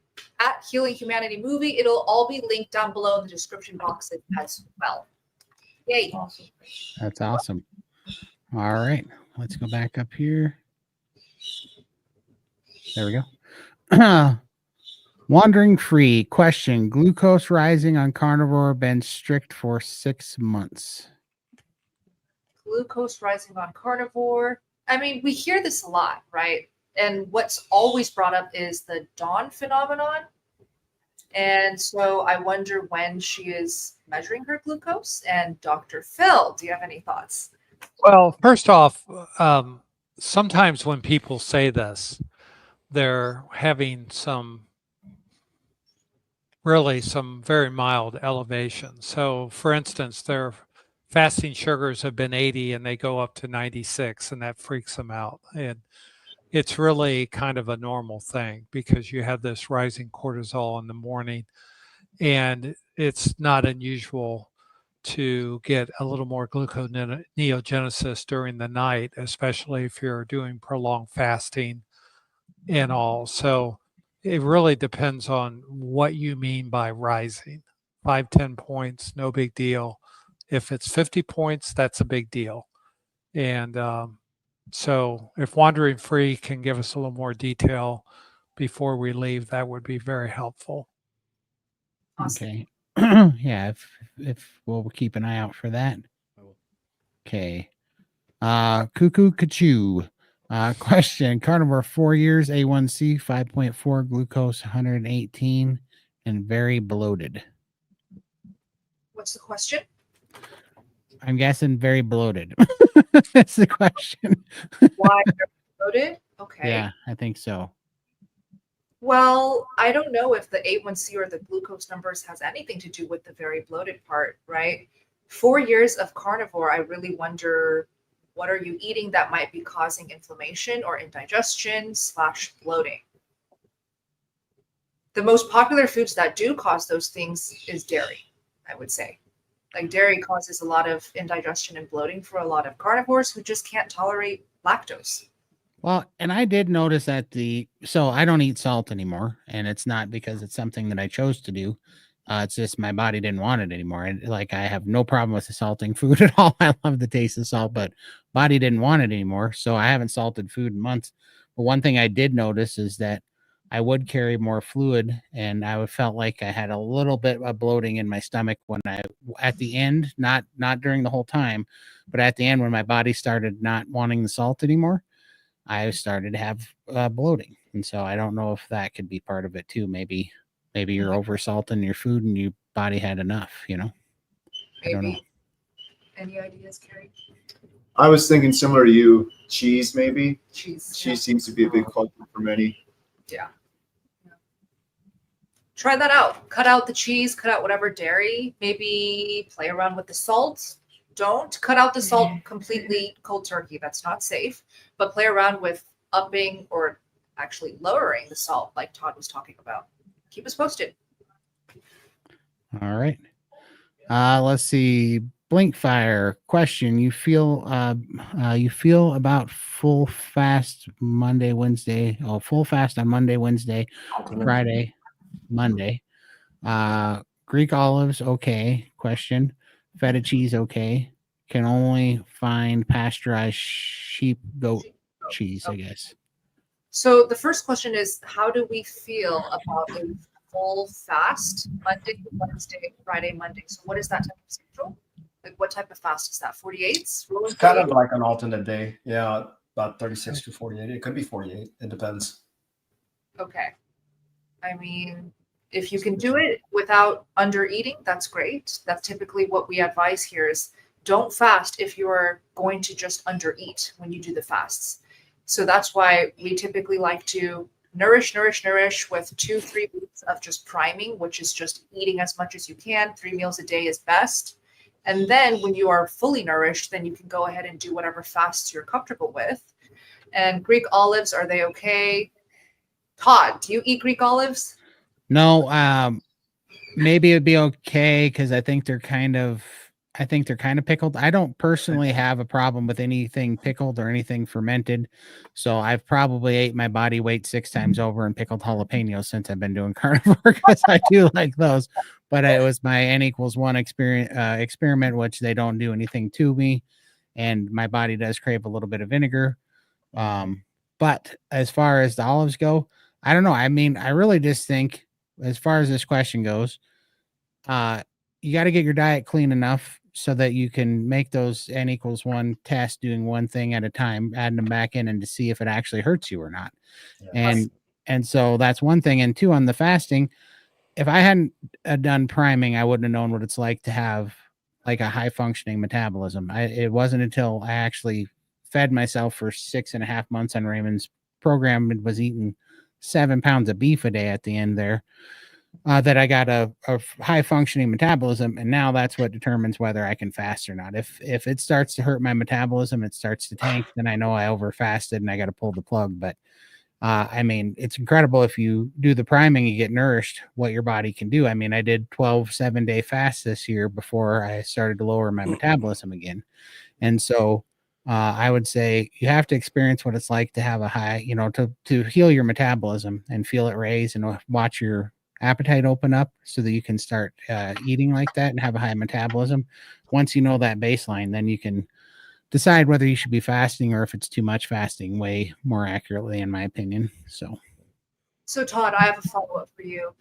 What are some telltale signs that, one, your metabolism is being revved up, and two, your metabolism is being downgraded and it's being negatively impacted?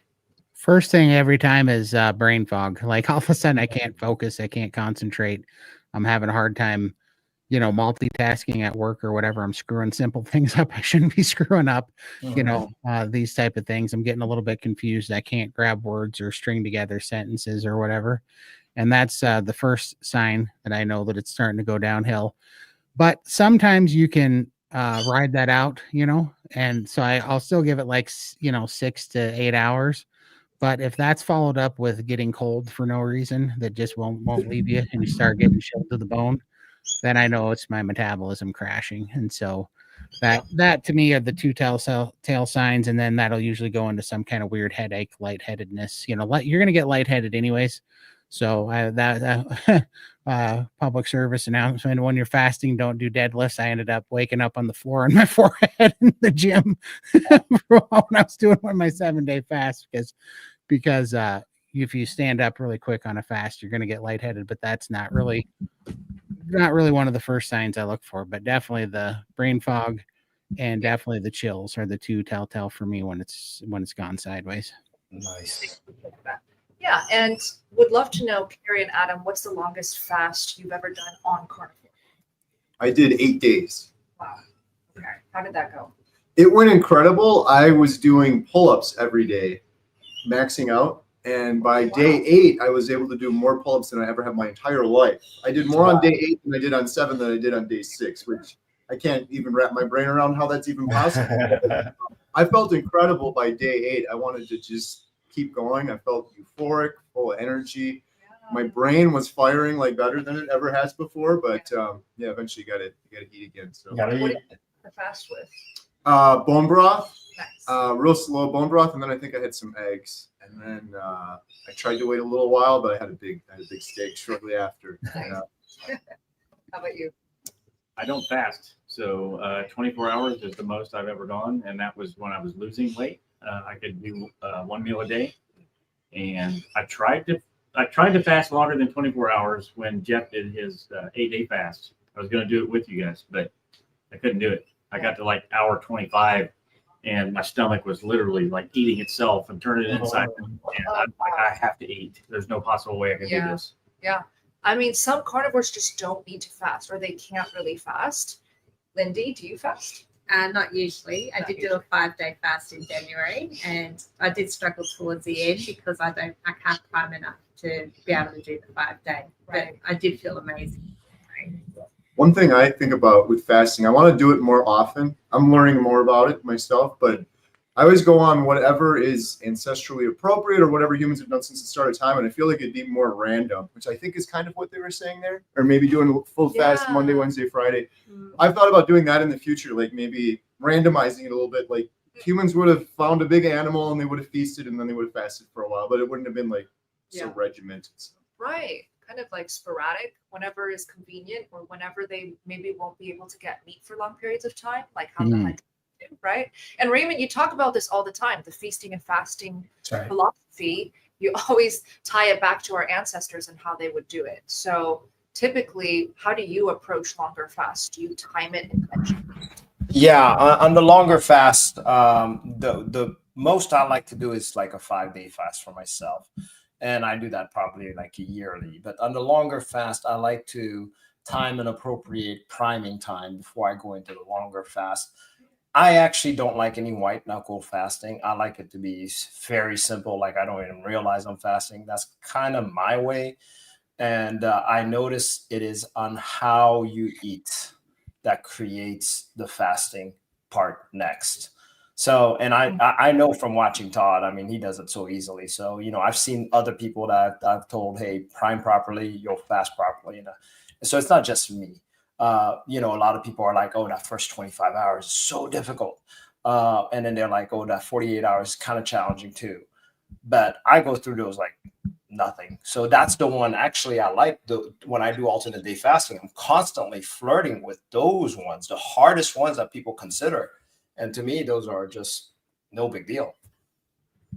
Nice. Yeah, very, very eye-opening about fasting. I love fasting talk because, you know, I've done rolling 48s because I loved it under the guidance of Raymond.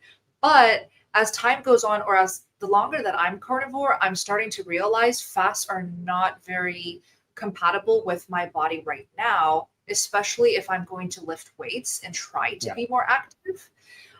Maybe it's just where I am at with my metabolism and hormones right now. But if I do a fast any longer than one meal a day, I can already feel I'm under eating. I'm getting the negative symptoms that Todd was talking about. So that's why I almost have to work hard and eat 2 meals a day, even if I don't want to sometimes, with the activity that I'm having now. So a question for everyone in this live stream: what is your favorite length of fast? Any length. Share in the live chat. Real quick, guys. I'm gonna have to drop out if that's okay. Oh, so, this is a good time for anyone who needs to drop out. And also, Kerry, Adam, you don't feel like you have to be here the whole time. Like these usually run for what, Todd? We don't have to do it that. Yeah, 2.5 to 3 hours. But today I think we're trying to make it 2, being that you're in. Before we head over here, I want to check on the GoFundMe to see how that's doing. Oh yeah, let's do that. Absolutely, Michael, can you pull it up first? I sure will. You are the man. Yeah, let's see if that helped out a lot. It's coming right up, guys. I gotta go see your bird. Wow. Oh, wow. Over 3,000 so far. That's I don't know what Australian dollars is. That's great. So what was it at? Like almost like two? Was it even at 2,000? It wasn't even that. No, it wasn't. So this is awesome. And this is great. Yeah, no, this is an awesome start. We're about 10% there. And I completely, man, this is just awesome. See you guys helping Lindy out. This is going to be incredible. Thank you, everyone. Oh, Lindy, say a few words. Sorry to put you on this. Just say a few words. A few words. Thank you so much for your support. Means so much. Thank you for this. Yeah, I'm making Lindy shy, but I'm going to speak for Lindy here. Okay. So Lindy's family is incredible. Lindy's daughters, they're so loving. They're so sweet. There's like this whole family is so humble, and they never ever try to be a burden on anybody's life. But this is an opportunity that will really change Lindy's life and her future. And she's already lost 500 pounds, guys. This is incredible. Every time she shares these stories, people's jaws drop. People feel like, wow, if Lindy can do it, then I can do it. She's giving hope to so many people. So as a community, this is something that we can give back to all that she's done for us. Any words, Kerry? I think you're awesome. I remember the first time, was the 10-hour live stream you came on? Yeah. I think so. Yeah, I was like, you should be called Legendary Lindy. Legendary. Yeah, I have anyone that's watching from my channel, the link to the GoFundMe is in the description. Please go support Lindy. I did it myself. I think you're incredible. You're inspiring so many people. I don't think anybody deserves it more than you do. That's right. Yeah. You. You deserve Yeah, it. Such a thank you. beautiful You've been soul. She would do anything for anyone. Yes. Yeah. So if you haven't yet, consider, even $5. I mean, it would really bless this amazing woman. So And if money's tight, like Bella said, share it with everyone. Post it on social media. Yes. Just copy and paste the link in the description box of the live chat and share it. You don't necessarily have to contribute financially, but just by spreading the word and attaching one of Lindy's videos or interviews, I feel like will go a long way. So thank you guys. awesome. we're going to go. Okay. Adam and I are going to work. All right. Very All good. There you go. Thank you Word. so much, guys. That's my chance to hop out. We'll see you. Thank you. Bye. See you guys. Thank you so much. Thanks. Hold See you, on to Raymond. Fort. See you. Take care, Raymond. Take care. Thanks, Mike. Yay. And Dr. Phil, bye, Raymond. Are you still okay for staying with us? Just want to check. I'll stay with you another 15 minutes. Thank you. All right. So Gunther, I'll read these questions. Thank you so much. Hi, all. Me, 100% grass-fed lion, 2-to-1 fat to protein ratio in grams, 6 months, 2 meals a day or 3 meals a day. Big energy crashes after meals, especially the first meal. I will use a CGM starting tomorrow. What are good and bad CGM numbers? If you don't mind, Dr. Phil, tackling this. Well, I mean, CGM is continuous glucose monitoring. And first off, I wonder why you got to see CGM, because I know they're great if you're diabetic, and some people like to know what their numbers are, but I do hope that you're not getting overly fixated on your numbers. So normal blood sugars are around 80 to about 130 after a meal. It should not go more than 150 after a meal. But often as a carnivore, I have done some spot glucoses before that have been down in the 50s and asymptomatic. So what you're really looking for is trying to get more consistent blood sugar readings throughout the day and not big fluctuations, big increases after meals in the half an hour to 2 hours after the meal. So if you're doing that and you're getting 50 points or more going up, you're probably getting hidden carbs, or you're getting more more protein than fat, and having some gluconeogenesis. So I would, first off, I don't encourage CGMs for the non-diabetic person. And for carnivores, they're very helpful for ketovores and ketogenic people because they're going to be eating more carbs. But as a carnivore, you should see normalization of your blood sugars pretty quick. So I don't want people to go out and buy CGMs just because Gunther SB did. Michael and Todd, do you guys use a CGM? No, I do not. Yeah. Yeah. And I did for 1 month and then it broke. And the only thing that it ever told me was that my blood sugar was dangerously low all the time. It would just beep. And I was like, I'm throwing this piece of crap in the garbage. I feel fine. And so that's all it ever said, was that I had low blood sugar. That was it. I was like, well, I feel fantastic. So Yeah, that's a good point. Yeah. Yeah. How you feel on a carnivore diet, or how you feel on whatever diet you're experimenting with, should always trump numbers in general. Yeah, I mean, Phil would probably be able to answer this, but I mean, isn't it pretty normal for carnivores' blood sugar to make the alarm on those things go off like all the time?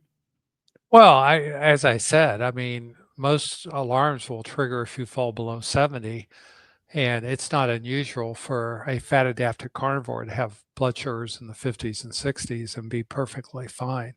Yeah. So I think it does get people fixated too much on numbers, and I think it's great if you have diabetes, if you're on diabetic meds. It may help to get you off the meds. If you're type 1 diabetic, of course, CGMs are fantastic. But for the average person, I think it gets you fixated on the wrong thing.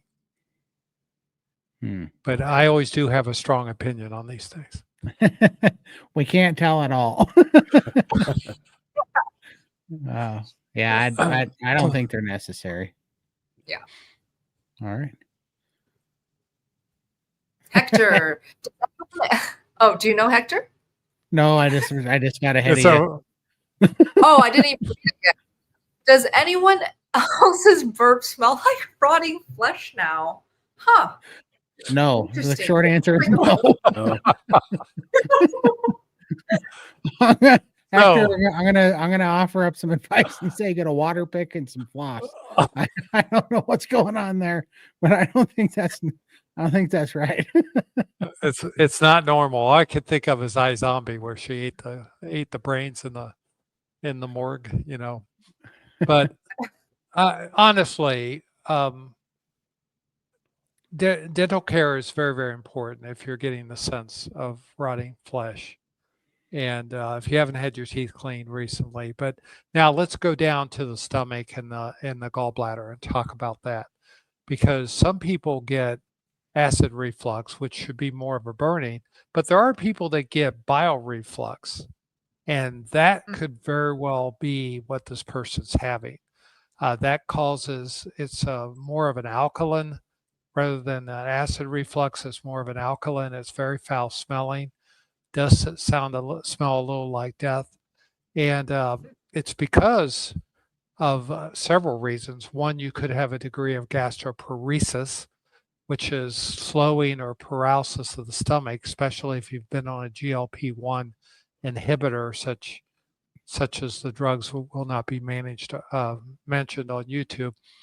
But or if you're a diabetic, sometimes you have nerve damage done from the diabetes that can cause gastroparesis, and certain medications could be. So if you think it might be bile reflux, the best solution for that is divide your meals into multiple meals a day, eat 5 meals a day, try to get your gallbladder to heal up, and get a regular flow and production of bile going. And usually within 3 months, you can adapt to going back to normal eating. But those would be my thoughts. Yeah. I saw a live chat saying maybe it's because there's meat in the teeth, Yeah. just stuck in the teeth, and that could collect the smell. That's number one, dental hygiene. Yeah. Dental hygiene. All right. Mike and Neri, hello. Is there any intervention, counseling, or other help for those like me who are addicted to frozen blueberries and heavy cream? Okay. Does this need an intervention? I think the steak and butter gang is your best intervention. I really do. I think for all of those sugar and addictive things, I think the priming protocol is the best I've seen for breaking addictions. And that's just my personal experience with it. Thank you, Todd. Yeah. Any thoughts, Michael, with addiction to blueberries and heavy cream? No, I never had that problem, so I really don't have nothing to say. Oh, okay. Yeah. Never had that problem. That's great. Yeah, I'll talk about the communities. Thank you for bringing that up, Todd. So in the Steak and Butter Gang, we have meetings. These meetings are honestly so effective because you get to talk to other people, you get to hear other people also talk about struggles that you can relate with. And we also have meetings every single week now, just helping with sugar addiction, carb addiction recovery, those who have those cravings for sugar and carbs, which is very common and one of the most difficult hurdles to overcome. So if you do need an intervention or counseling, then feel free to come into those sugar calls that we have every week, helping you get over your sugar addiction and sugar cravings. And the link is right there. Thank you, Todd, for putting it on the screen. We open the doors anytime, any day throughout the year. You can just come in, hop on the meetings whenever you need help, and enjoy the community. Absolutely. There we go. Yeah, I think we should add, though, it really doesn't matter what the addiction is. I mean, blueberries and heavy cream is pretty specific, but you can have addictions towards anything that's sweet. and need help with that. So it could be sodas, could be anything. Yeah, You're just it not could. able to give up. For sure.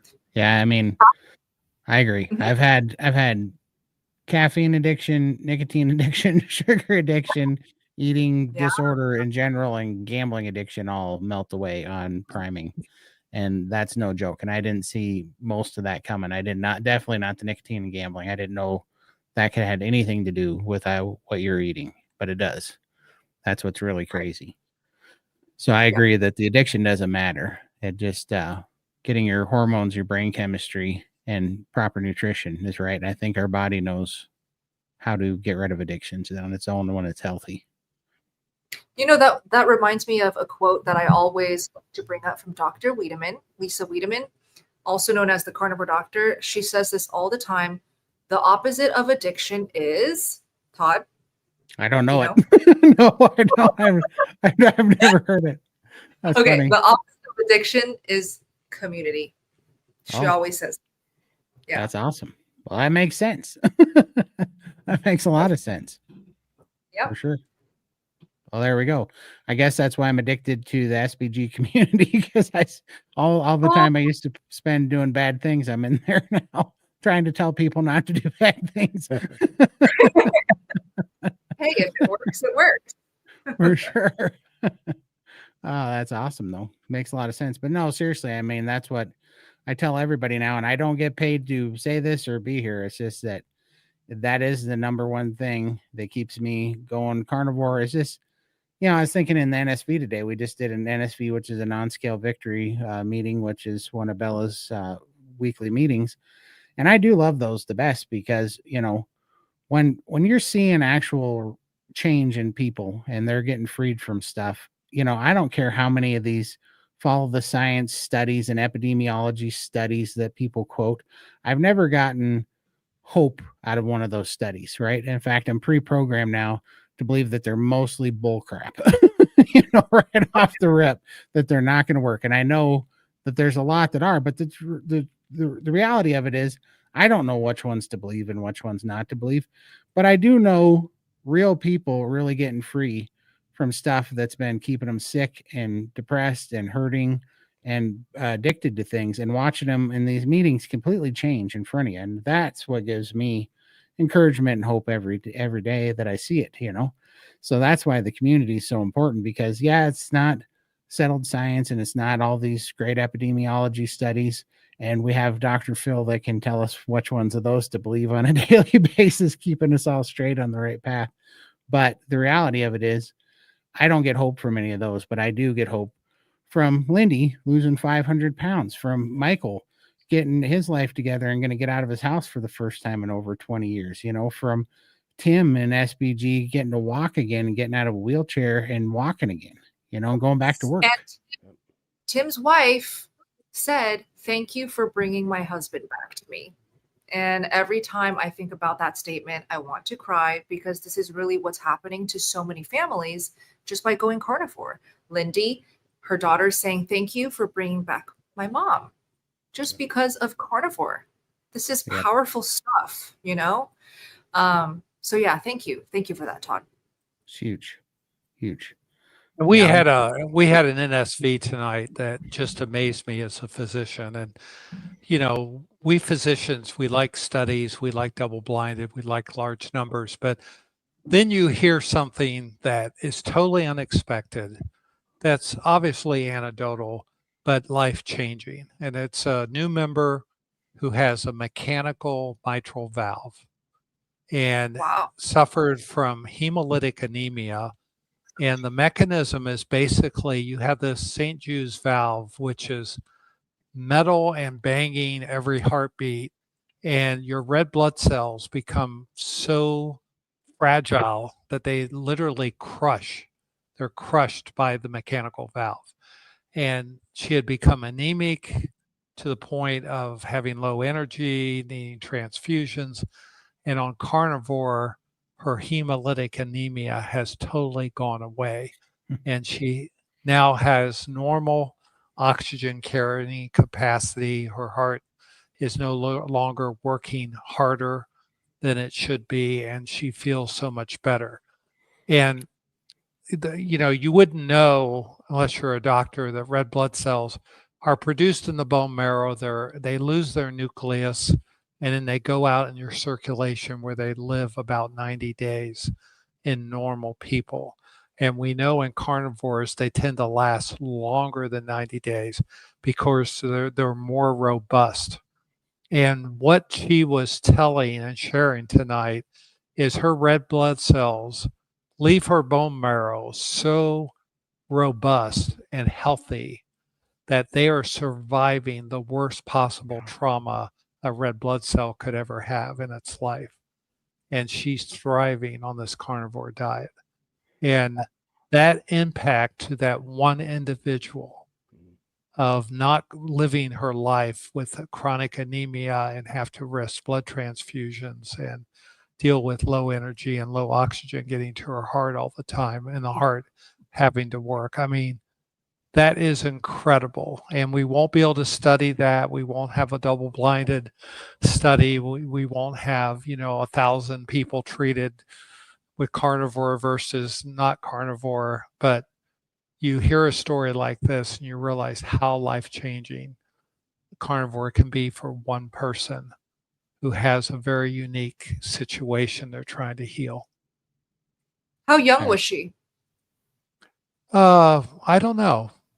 Probably 50s, but maybe 40s. Wow. That's miraculous. Incredible. But she's got little Iron Man red blood cells now. They're just Hulk cells. Yeah. Yeah, I mean, Sweet. it just tells you how much your cellular immunity is improving when you get rid of the inflammation in your body. And if it's cellular healing for your red blood cells, which don't have a nucleus anymore, what is it doing to your white blood cells, which guard you against infection? What's it doing for your muscle cells? What's it doing for your brain cells? I mean, where do we take that? And we're not going to get this stuff studied, but it's these N=1 things that can change your whole perspective and give you hope that, wow, Yes. that's totally unexpected, but what a cool non-scale victory to share. Awesome. Thanks For for sure. sharing that.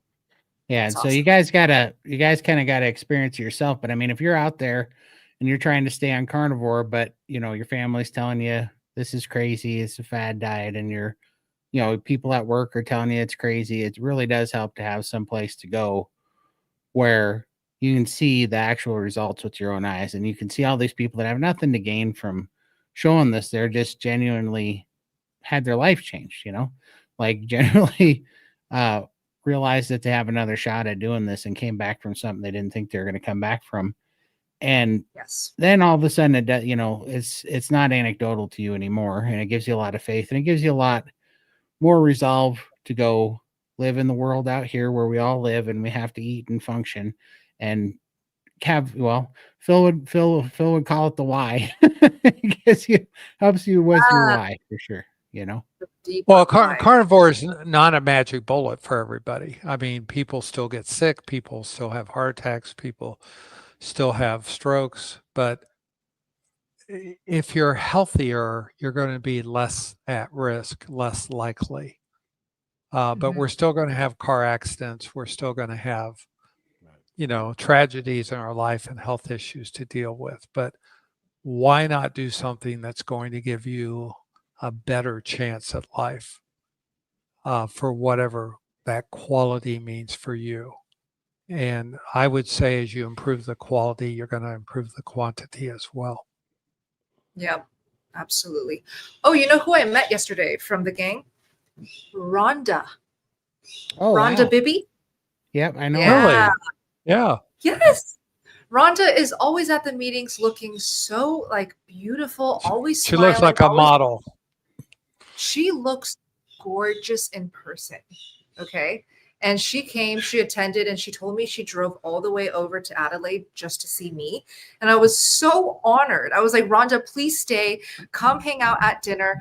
And somehow we miscommunicated. We weren't able to hang out that much. But Rhonda came to the Adelaide event And because she came, she actually bumped into someone who lived 5 minutes away from her, and she sat next to her in the audience.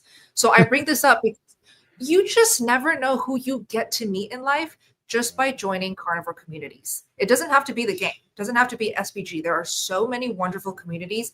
Kelly Hogan's, Dr. Barry's, Dr. Chafee's. These communities are great because you stay interconnected with everybody, you know, and then you go to these in-person events and you meet friends, partners. You never know. So, oh, what's this? Jody says, I just joined SBG this month. Welcome, Jody. I tried carnivore for 1 month on my own and it was great, but the gang is epic for all the info I did not know. I will be back for December as well. Oh my gosh, that's so awesome. So happy you love it, and welcome to the family, Jody. Absolutely. That's awesome. All right. Phil, where are you at on time? Do you want another question? I'll do a couple more. Okay. You're a trooper. That's that carnivore energy. We will wrap up when Dr. Phil calls it a night, okay? Because I hang out with Lindy and Kerry. But no pressure, Phil. No pressure at all.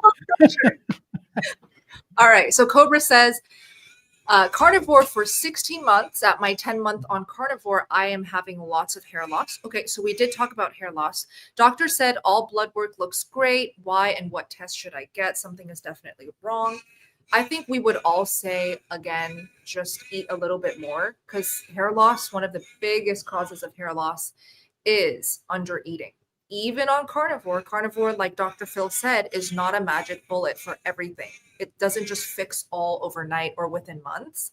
So you could just be under eating. I wouldn't even jump to getting tests done just yet. But let's say Cobra really wants to do tests just to investigate her hair loss. What would you suggest, Dr. Phil?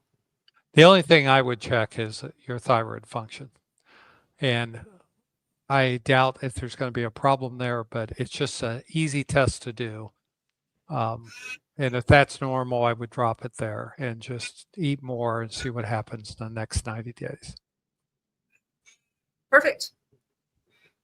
Perfect. One more. Lori from Boulder, Colorado. I'm 70-year-old female, carnivore 69 days. Congrats. Down 17 pounds in the first 45 days. Amazing. Healthy, no meds, RN working full-time still. Love you all. Love you too. Thoughts on liverwurst? Okay, I've actually never tried it. I hear about it all the time, but I've never tried it. Have you? Michael, you're I eat nodding. it. I love it. Yeah, I eat it. Awesome. Yeah. Does it taste like organ meat? Does it taste gamey? No, A little. not to me.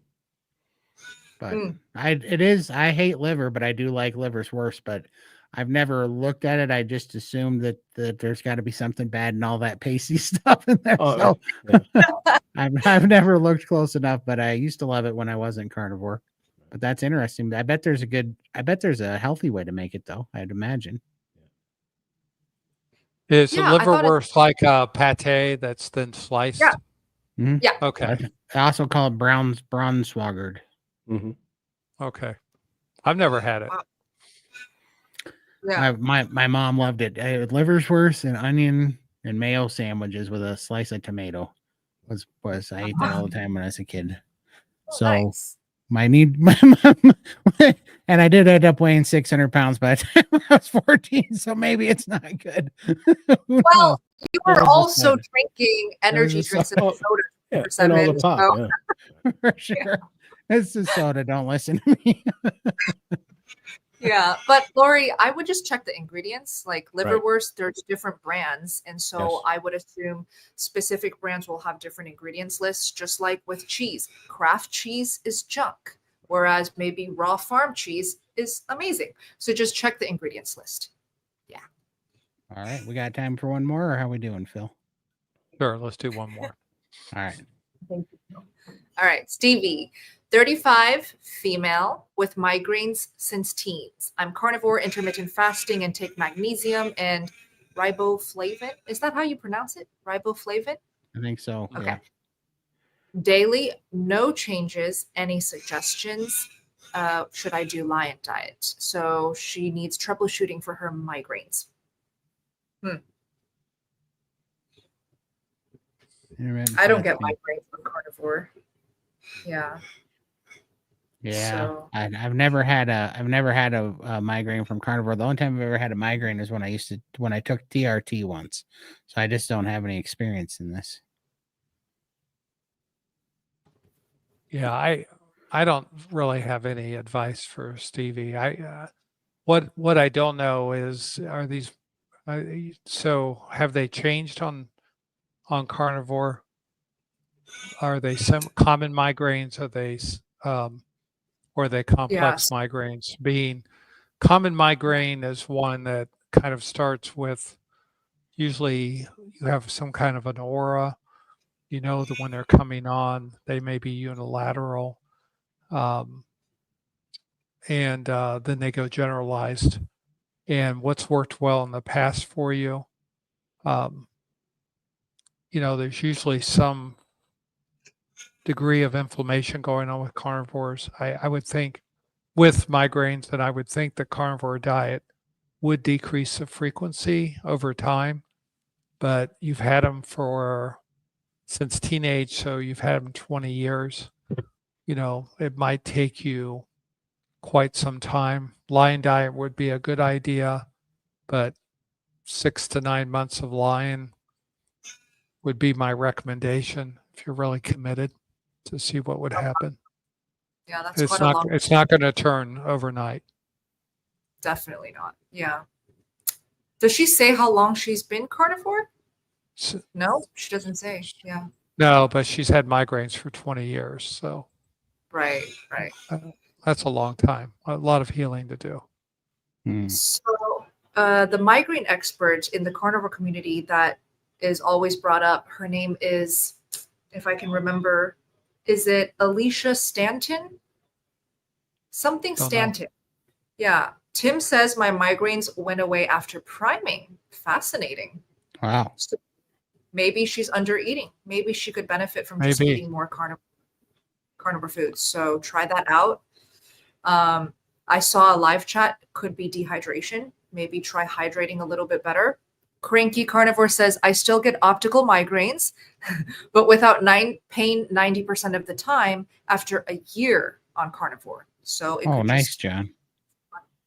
Yeah, it's great. I used to get migraines. I used to get what are called ophthalmic migraines when I was in practice. And it was just mainly from sleep deprivation.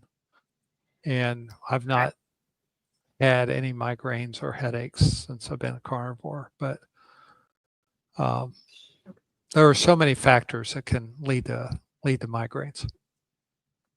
Yeah. Keep us posted on how your migraines progress. Yeah. Well, that's awesome. All right. I guess we will wrap up now. It's time.